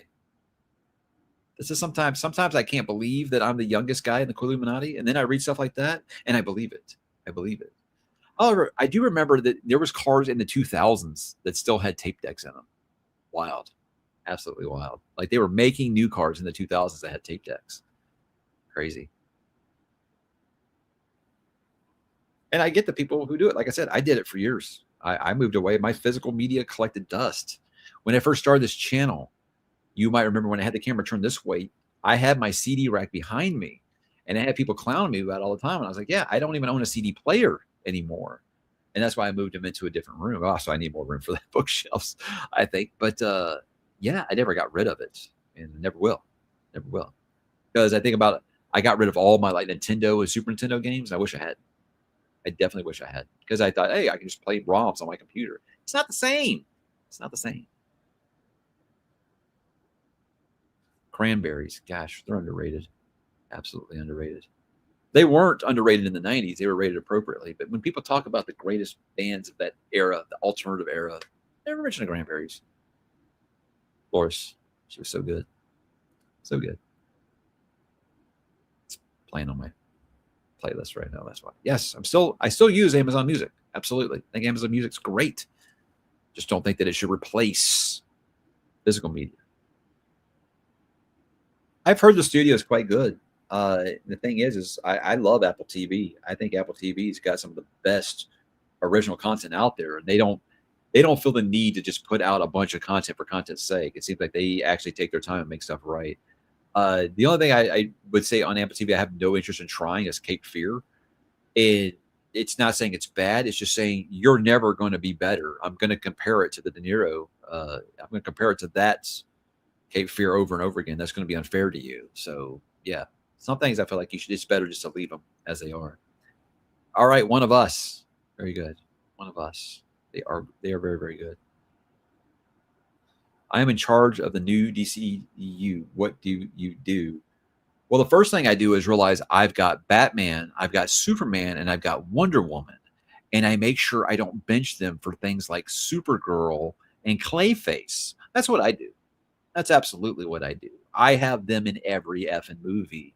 even if it's like some upstarts movie, 9 or 10 movies down the line, I make sure it's got one of the Trinity in it. That's what I do.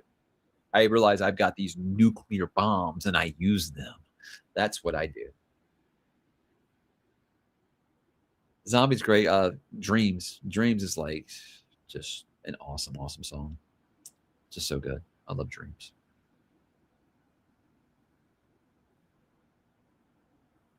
You're in charge of Lucasfilm. What do you do? Well, first thing I do is I scrap everything that's happened the last 15 years from the official history and say, my bad, my bad. And then I look right over here, this thing we got right here, very fuzzy, but you can see it. It's called the Star Wars Expanded Universe. You draw off of that because while it wasn't all good, dude, it is freaking Oscar-worthy stuff compared to what the Kennedy era put out at Lucasfilm. It really is. I think you got so much good stuff you could mine from there. Yes, recast. The actors are all too old now, or they are fortunately not with us anymore. Recast, and you can do, you can do the Thrawn trilogy recast, and you can do the new Jedi Order. There's so much mileage you can get off of that stuff. So many great characters, and just in the end, hire someone who loves the product, man. That's it. Loves the product, isn't scared of it, isn't afraid to use it, doesn't say, well, we didn't actually think that anybody liked Luke Skywalker. Genius that was right there. But yeah, start over and don't be afraid to use all those assets that you paid for. That's what I would do.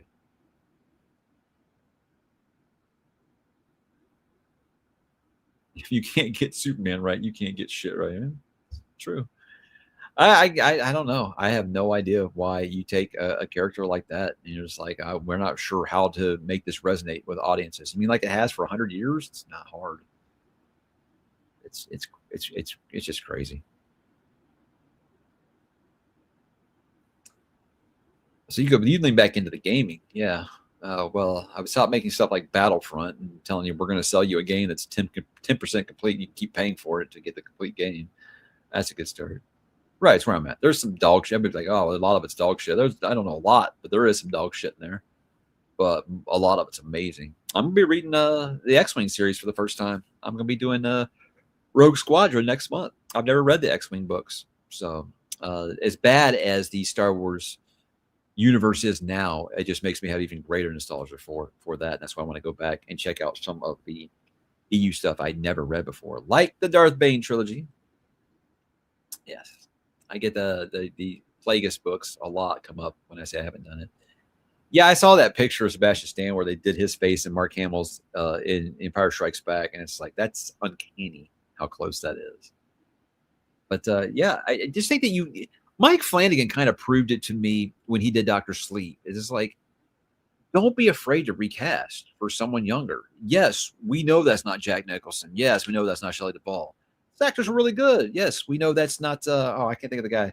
Scatman Scruthers, whoever played Dick Halloran in that movie. Like the ones they got in Dr. Sleep were really good, and I believe they were those characters. So it's like, yes, at first you'll have that shock of, oh God, that's impossible shoes to fill. But then people will just kind of settle into it, and they'll accept a recast if it's really good and if it's really honoring the original. I feel like you could recast the original 3 in Star Wars and do a good job with it.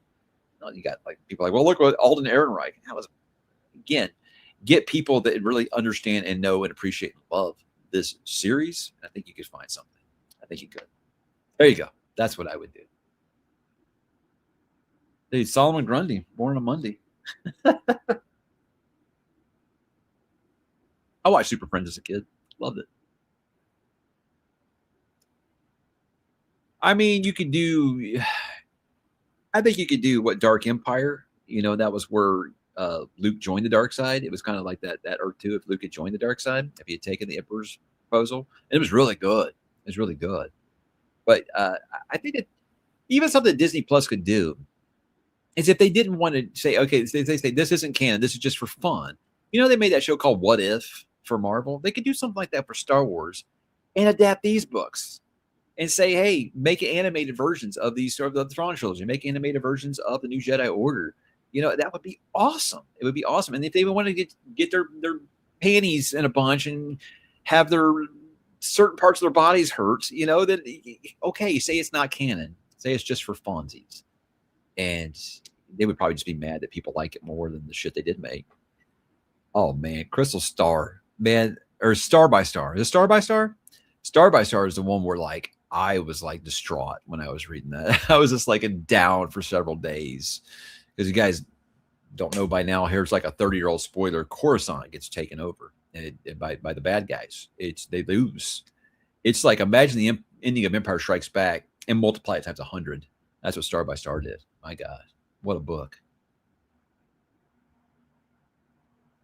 Yeah, the Doctor Sleep's a good movie. I don't know why they didn't do better. I think honestly, if they had just leaned in harder and calling it The Shining 2, it probably would have done better at the box office. That's a good damn movie. The director's cut is even better because yeah, it has Jack Torrance in it. It's good, very good. I actually like the Doctor Sleep movie better than the book because in the book the Overlook isn't there anymore. In the movie, the Overlook's still there, so we get to go back to the Overlook, and it's incredible. Like the whole scene where you've got older Danny like walking through the Overlook and seeing it like wake up, such an amazing scene. And all those villains, they're starving. One of the best horror moments I've seen in years. Really, really good movie. Don't sleep on it if you haven't seen it, man. It's good.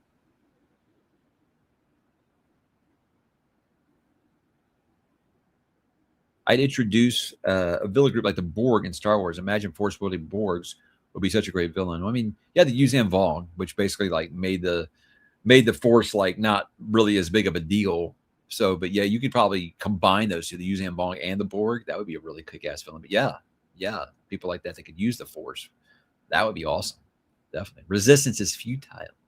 I love the new Jedi Order. So good.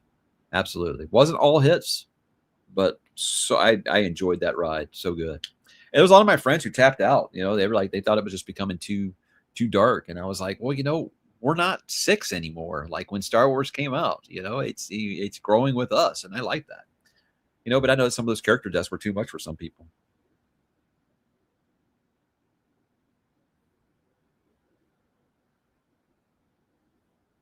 If they shelved them for a long time, I think they just need to go away. They need to put this. It's like Doctor Who. They need to just put that franchise on ice for like a decade. Let people miss it again, and then make sure that what you're coming back with is something special, not just more slop. Yeah, she's really good as Rose the Hat. Absolutely. Hmm. That's probably my favorite role of hers, even above Lady Jessica. Yeah, she's really good in that movie.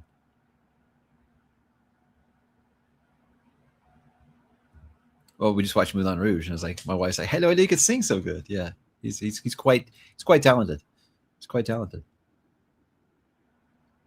Hey, thanks for hanging, man. It's good to see you. What does that mean? Boards of Canada was in Backrooms. I liked Backrooms. That was pretty neat flick. I honestly, it was like one of those where like me, a big character first guy, was actually more interested in let's get away from all this character development. Let's go back inside the Backrooms. I want to see what's in there. So yeah, that's a really neat idea. I love what these new horror directors are doing, man. It's like pennies compared to these big blockbusters, and they're just making really good character films. It's really good stuff. Obsession was way better than it should have been. It really was.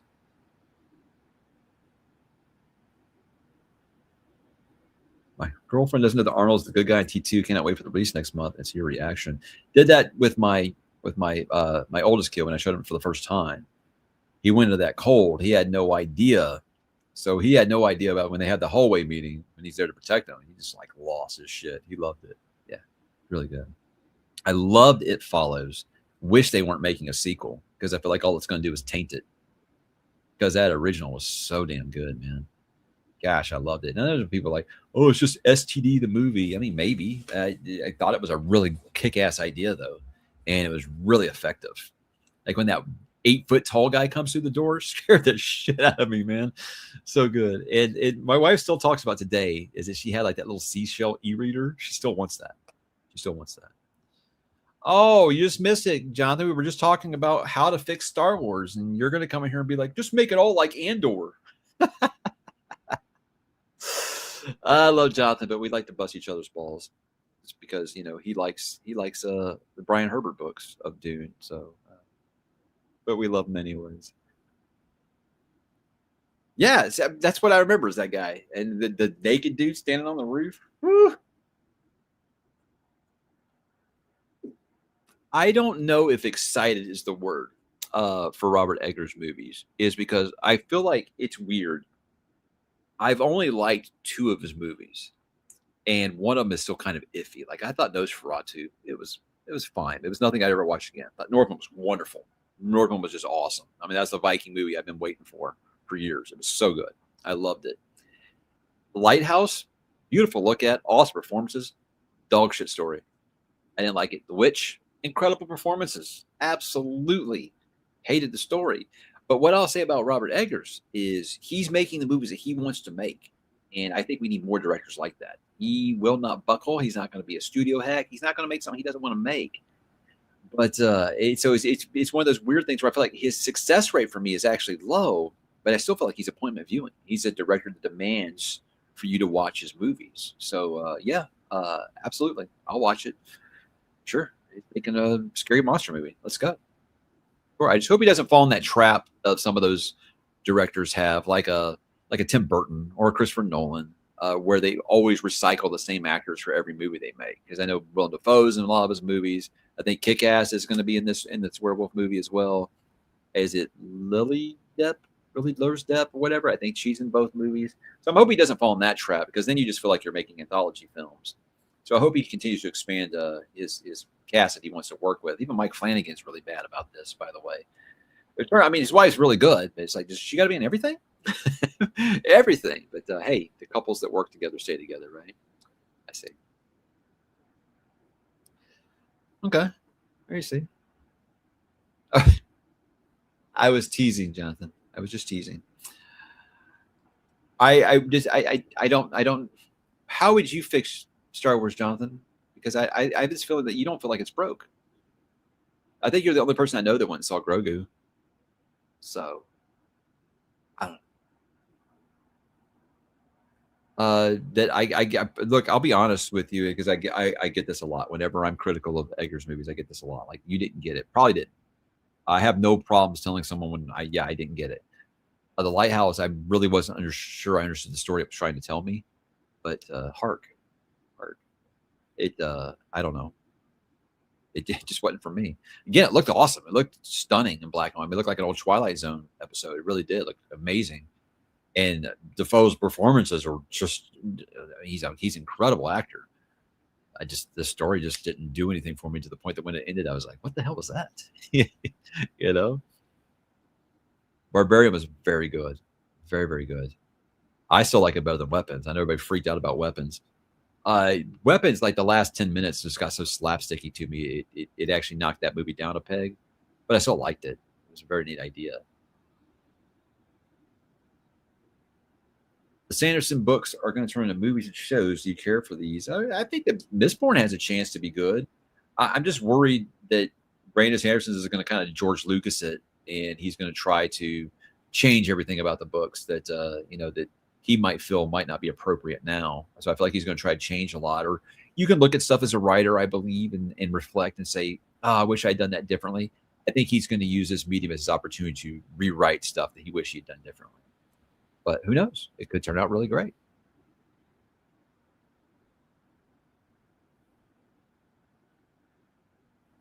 If you ever get to Fall of Hyperion, let's buddy read. I read Fall of Hyperion, Ryan. Let's read Indemnity and After. It could be a year from now, whenever. I read Fall of Hyperion. I didn't like it. I loved Hyperion. I didn't like Fall of Hyperion. I don't know if I'll ever read Indemnity. I have no idea. Let me do this Summer of Night reading first. We'll see. Thank you, sir. In between How to Train Your Dragon, Lord of the Rings, where would you place Aragon, Bound the Broken, Echo Saga, and A Time of Dragons? Haven't read A Time of Dragons. I've only read the first trilogy of Echoes.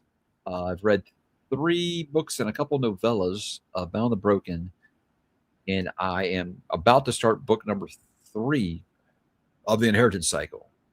So I would put all those below those two. Like How to Train Your Dragon, honestly. So I just watched those with my kids recently, honestly. I thought 2 was excellent. 3 was fine.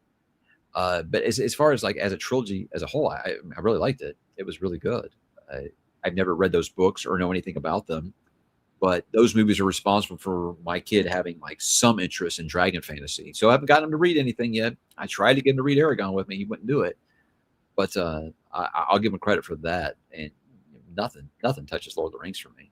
But if I'm ranking those 4, I think I would go probably Bound the Broken, Inheritance, and then Echoes. But I've only read 2 books of Inheritance, so I can't say. And I was flabbergasted a bit with book 2, so that can go either way. Whereas Echoes, I've only read 3 of the 9 books, and I haven't even started Time of Dragons. So there we go.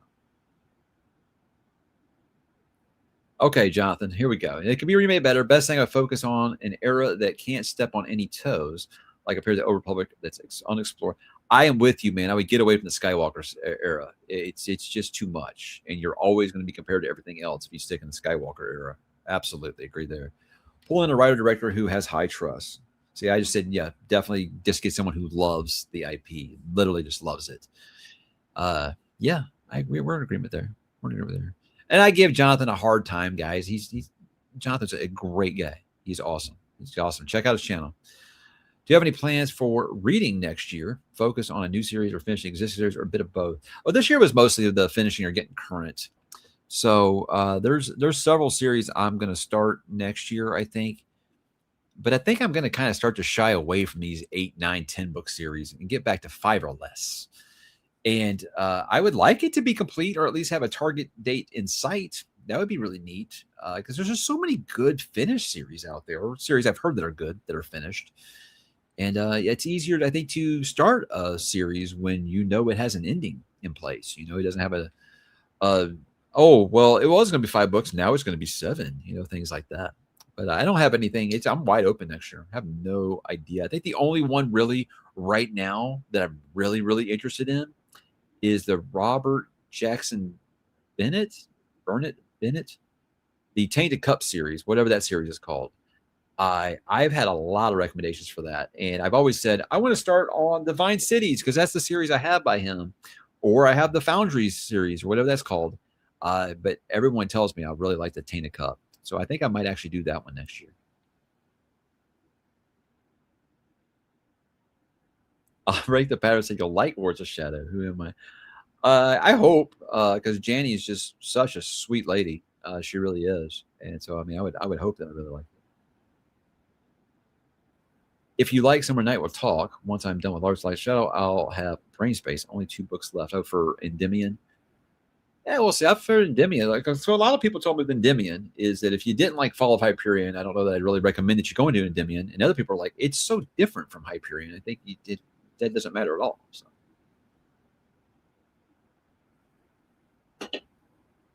Dragons or Wyverns? That's like asking me to choose between 2 awesome things. I've like all the people all the time, like Marvel or DC or WWE, WCW during the Monday Night Wars, and to me, Arnold or Stallone, I'm like, dude, I like 2 awesome things. I'm gonna like them both. Dragons and Wyverns are both awesome. I think it's amazing how many people don't know the difference, but not everybody reads brick fantasy books like we do. Right. It's hard to ever find your first. Like I've had someone recently saying, I want to find a show that makes me feel like Game of Thrones did that first time. And I'm like, you can't do that. Like they're saying that they were complaining about House of the Dragon, saying it's no matter what they do, it can't surprise them because they already experienced Game of Thrones. And I'm like, well, yeah, once what Game of Thrones shocked so many people who hadn't read it was because it did unconventional things. It killed off main characters. It had crazy, crazy twists and stuff. You go into House of Dragon, you're expecting that shit now, So it's hard to ever replicate that feeling you got. It's like your first love. It's hard to replicate that feeling again, and it's tough. It's tough, but yeah, I get that for sure. I mean, I've had some great fantasy books, but it's hard to think back to those first ones you read, and that really just kind of almost formed the kind of reader that you are. Very hard. What are your What is your opinion on the rise of web novels as a medium? Not lit RPG, but the whole short chapter digital format, less complex, less mature prose. Is that Wandering Inn thing? That's the only thing I've even heard about. There's several things that someone will come up and they'll be like, "Oh yeah, it's been going on for like 10 years. And it's got like 100 books." I'm like, "What?" And they're saying it's web only. I don't know anything about it. But it's is it supposed to be like kind of dumbed down? I don't even know if I understand. So,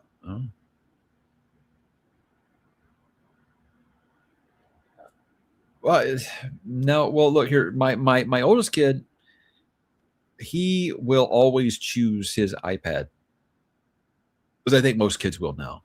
And so if you have that option, I mean, for him, it's like he's so addicted to playing Roblox with his friends now that literally anything. We could go to the Caribbean and see this absolutely beautiful, stunning sights that I could have only dreamed of seeing as a kid. And if you asked him, "Hey, do you want to stay here or do you want to go play Roblox?" He'd probably take Roblox. Absolutely. That's just kids this generation. It's a shame.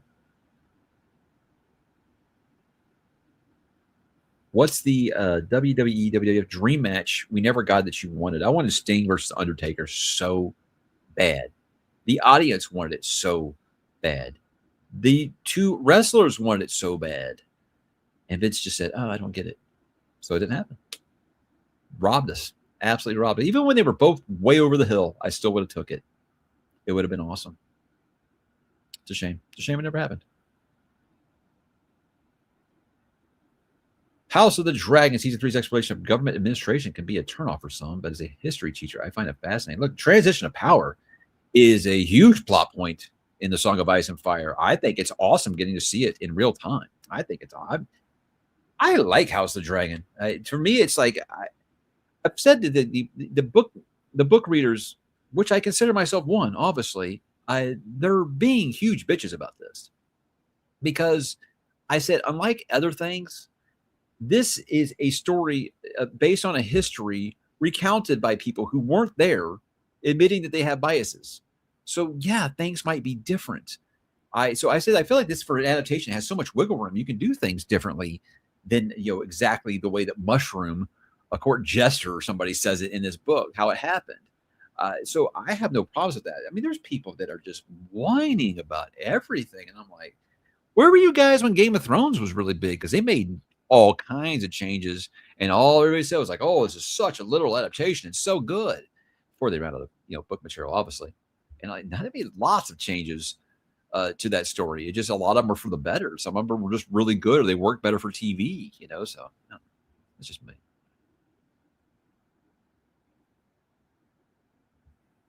Yeah, maybe. Yeah, I mean, it's one of those things. Like, it seems like if something was bad, we blamed Vince, and if something was good, we gave credit to Hunter. And now that Hunter's been running it for a while, it's still bad. So, yeah. Is that what the web novel is? When they're Wandering In, best character work I've read, and not dumbed down at all. The beginning was, yes, she was new to writing. It just gets better, definitely not for everyone.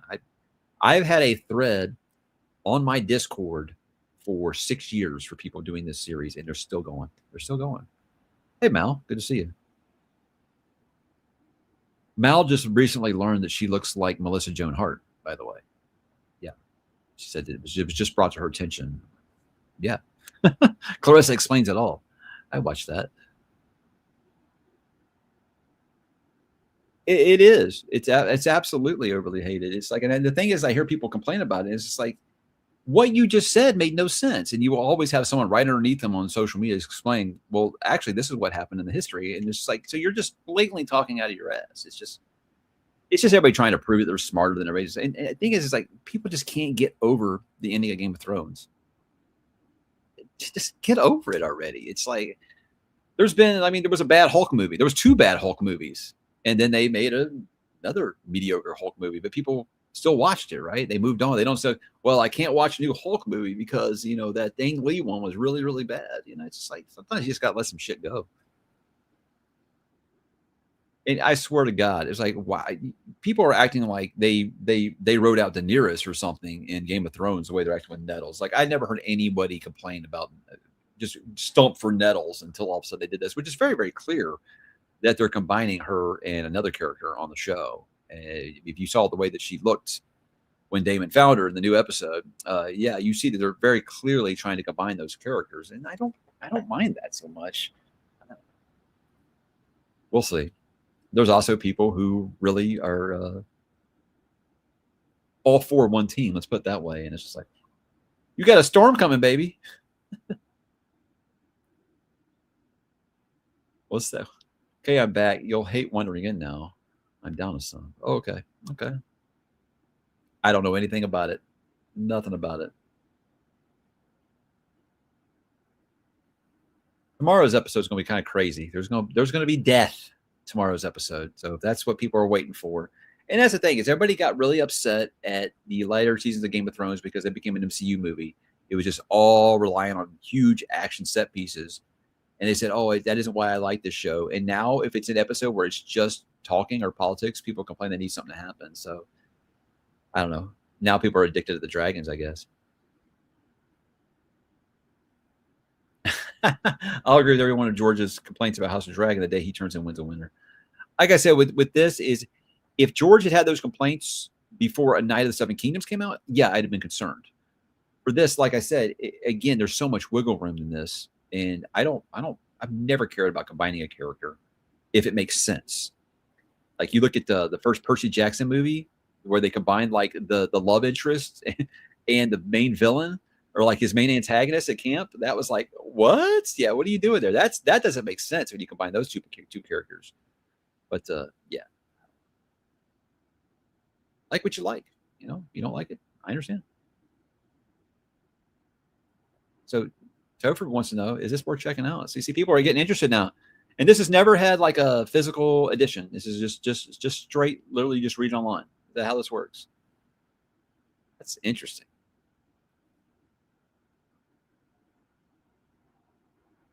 All I know about Wondering is it's 50% longer than Wheel of Time and rapidly getting bigger. My goodness.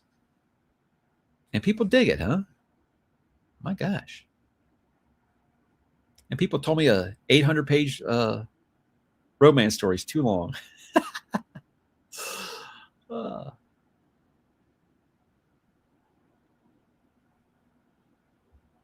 My wife is actually enjoying doing it this way. She didn't read it, and she's actually enjoying this. She feels like it's. She says you have less to complain about when you don't know what's coming. And I can agree with that. I mean, yeah, there's been a couple of changes they made where I've been like, I don't like Blood and Cheese. They completely fumbled that. I mean, it's not perfect, but Game of Thrones wasn't perfect even before it went downhill. I think it's been a very good adaptation. I think this is very good too. I feel like that shit's DOA. All you're going to have with that is the people that say it sucks and the people that are arguing with you, the people that say it sucks. That's all it's going to be, much more so than the show. It's going to be awful. Awful. Like how people jump on the stream immediately when I started and ask me why I refuse to see the Odyssey just because I haven't.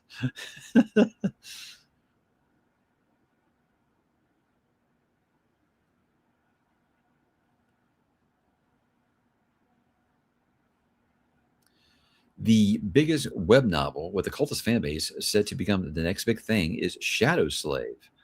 I've read it, but I think it has 3 million words. What in the world? I had no idea that these were a thing. Excuse me, The Wandering Inn is 16.3 million words long. I think Wheel of Time is 4.4 million. My Lord.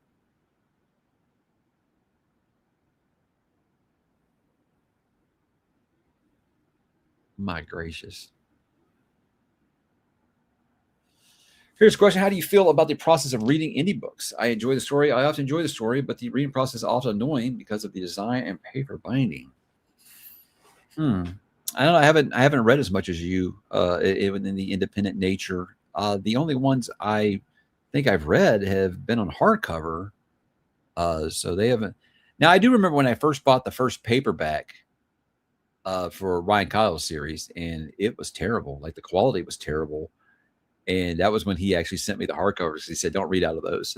There are ones that Amazon just prints those, and they're low quality. But I'm not really sure. I haven't read as many as you have, but Yeah, presentation, it matters, you know. I think so. Like if you get like some of these broken binding editions that are absolutely beautiful, if the pages are so thin you can't turn them, that's a knock against it, I think, no matter how beautiful it is. Yeah, it happens. It's slop. Okay. I don't know. If you got an evergreen series that can just keep going forever, okay, go for it. If you got an audience, I mean, you've got a series. That's it. People are reading it. Good for you.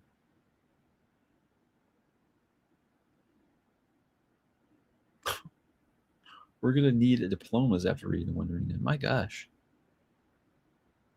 What's your favorite sports movie? Mine is Moneyball. Watched a lot of them. For baseball, I think I would go Major League. Major League is so good. It's so quotable, and I've watched it more times than I can ever get across to you. Because back in the day, they didn't release everything on home video, so we watched what we got, and we had Major League rather early, and I watched that shit nonstop. That's a movie I can mute and even like hum the music to, not just the dialogue. Football, I think I like Any Given Sunday. That's a really good flick. And are there any good NBA movies? I don't think so. I mean, so everybody always falls back on Hoosiers, right? Because it's college basketball. I don't know. Is there a good NBA based movie? It's always stuff that takes place like off the court, like Forget Paris or something. I don't know. Have I watched Mayor of Kingstown? Season 1. It's good. I'm enjoying it. Haven't heard of it. Haven't heard of it. What service is it on? See, that's the thing. I feel like the baseball movies, there's tons of them. There's only a handful of good other sports movies, in my opinion. But yeah, there's tons. I mean, I like A League of Their Own. I watch A League of Their Own constantly. Sandlot, obviously, I got kids. We watch that frequently. The Natural is incredible. 8 Men Out. I mean, there's so many good baseball movies, man. And yeah, Moneyball's terrific. We watched that like about 2 years ago. It was surprised how much I still love it. It's strange, man. I never would have thought he'd pick Philly, but it's not 2010 anymore. I don't understand why this is such a big deal. Embiid can't stay healthy. LeBron always everywhere he goes, he wants to play GM. Watch him like try to get Nick Nurse fired. I don't know. I thought it was Cleveland or Miami for sure for him, but who knows? Yeah, Space Jam. Definitely Space Jam. Thank you. Yeah, we just did that for a family movie night like last week. Yeah, I should have thought of that one. Yeah, that's great. That's a great one. Absolutely.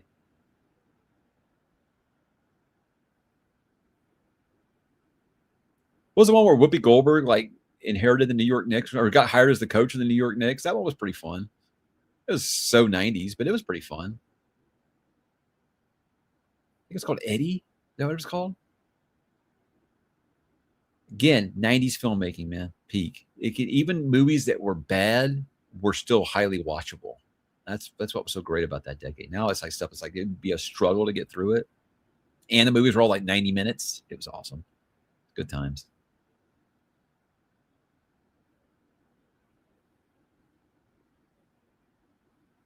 Bring It On was fun. I had a good time with that.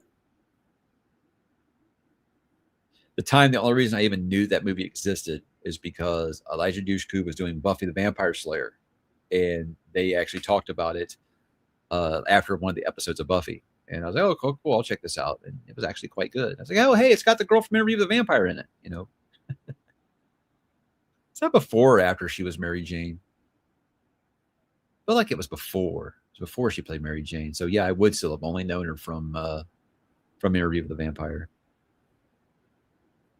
Kirsten Dunst, that's who I'm talking about, right? Is that her name?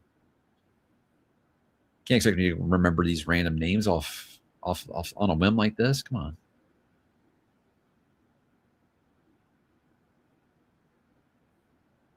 I'd like to. Those books are just so monstrous, man. It's just hard to commit to monster books sometimes. I don't know. I'd like to though, because the first two are great.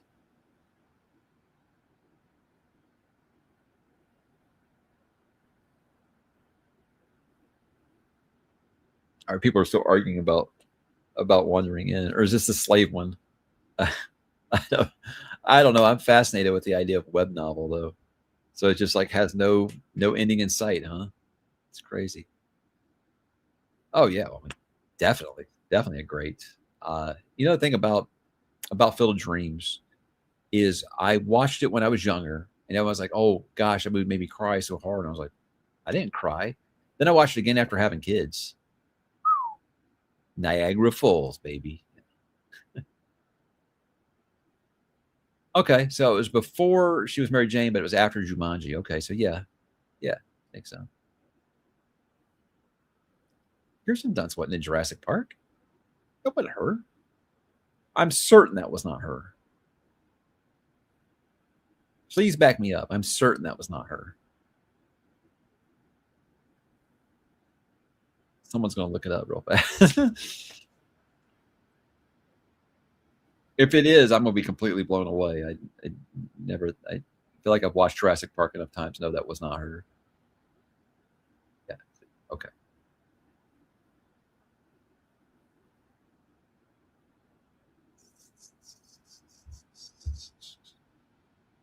Lit RPG is about basement dwellers getting laid in another universe. Wow. Okay. It's definitely a stance.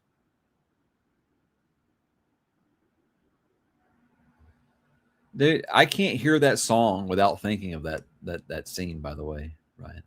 It's one of those like sometimes you say, "Hey, a song will remind you of a movie." That one to me is like, "Don't You Forget About Me," making me think of The Breakfast Club, right? I mean, it's just hard to separate those two.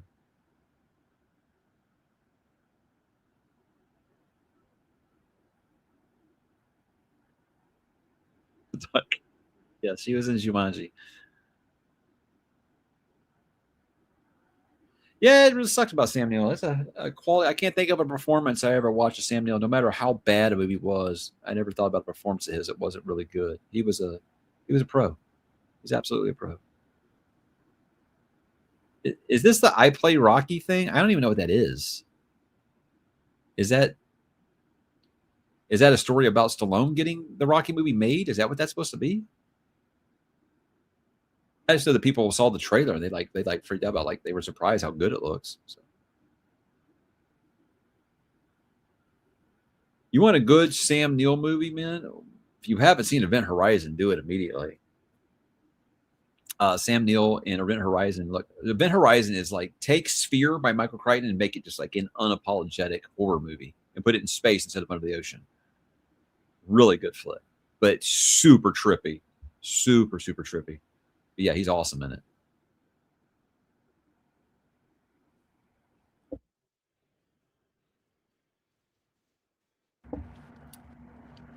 All right, take a few more here before I gotta go start getting dinner going for the kids and stuff because they shrivel up and die if they don't eat every 4 hours. You guys, that's how kids work. If you know that. A Lana or Ariana Richards is the girl from Jurassic Park. Okay, she ever do anything else? I never seen her. I've seen her in anything else. I didn't know. Sometimes you'll see like a child actor in something later and have no idea it was them. Like I just learned after I finished Picard season 3 that one of the actors in that played Aragon. I had no idea that was the guy that played Aragon. So sometimes it happens. Yes, in the Mouth of Madness. Yeah, he's good. Sam Hill is always good. And yeah, I watched that Merlin series too. Yeah, he was good in that. Yeah, he was always good.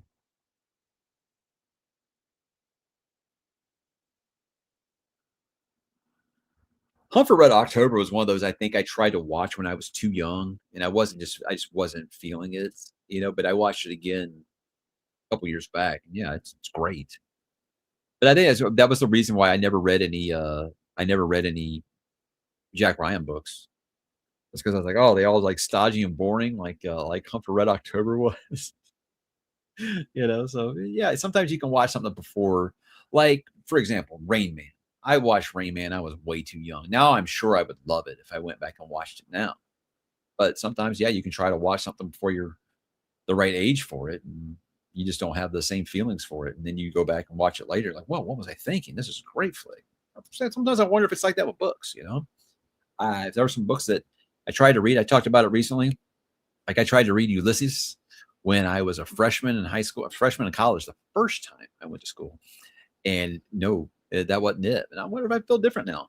I have no idea. So sometimes it just works like that. No kidding. Okay, I didn't know that movie was getting a sequel.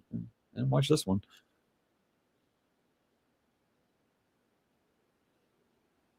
I mean, I liked the show when it was on TV. Yeah, I mean, Crypt Keeper's a legend. I still love Demon Knight, the movie, so good. But I don't know. Some of the stuff I maybe you weren't here when I've said this, because I've said this on the channel several times. I have this thing I call the A-Team rule. If you don't remember, the A-Team was an action television series that was on in the 1980s. Mr. T, I thought it was amazing. It was just the best thing going around. It was so good. And when they were going to announce they were going to release these seasons onto DVD in the early 2000s, I was like, hell yeah, let's do this. I'm going to buy this. Going to have some friends over. We're going to order some pizza, drink some beer, and watch us some A-Team. And the memories, the nostalgia flowed. And we watched the first episode, and it was atrocious. It's like, oh, my Lord, this is bad. Yeah, sometimes pilots, it takes them a minute to find their footing.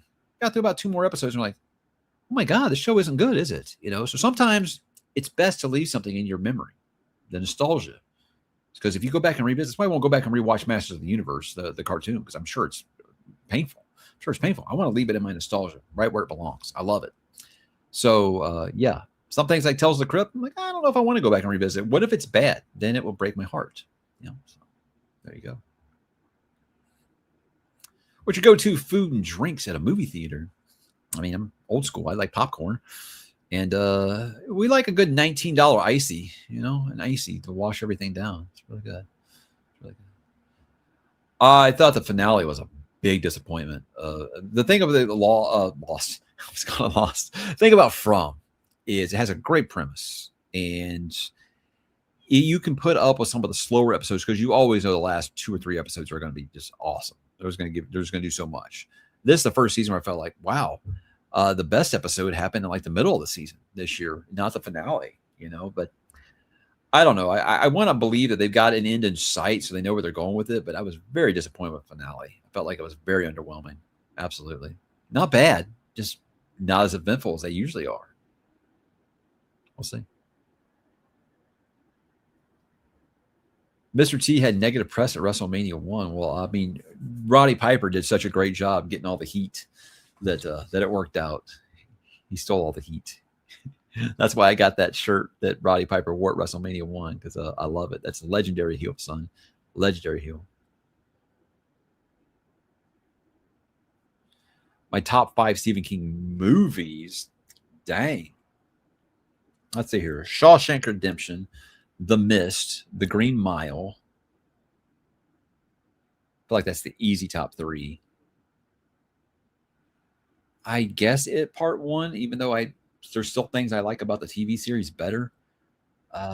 Shoot. I should just pick a bad one just to be hilarious. Like Maximum Overdrive. Maximum Overdrive might be like one of my favorite awesomely bad movies ever. It's so bad that I love it. It's so good. It's so bad though. Oh yeah, it's good. Well, guys, listen, I appreciate you hanging out with me on a whim like this. Like I said, I want to keep trying to do these once a month if you guys are into that. So I'd like to keep these kind of feeling special, so I don't want to, come oversaturated. But if you guys hang out with me, I'll keep doing them. It's a lot of fun for me to get to talk to you guys. And I will talk to you guys here very soon. Have a great weekend, and be good.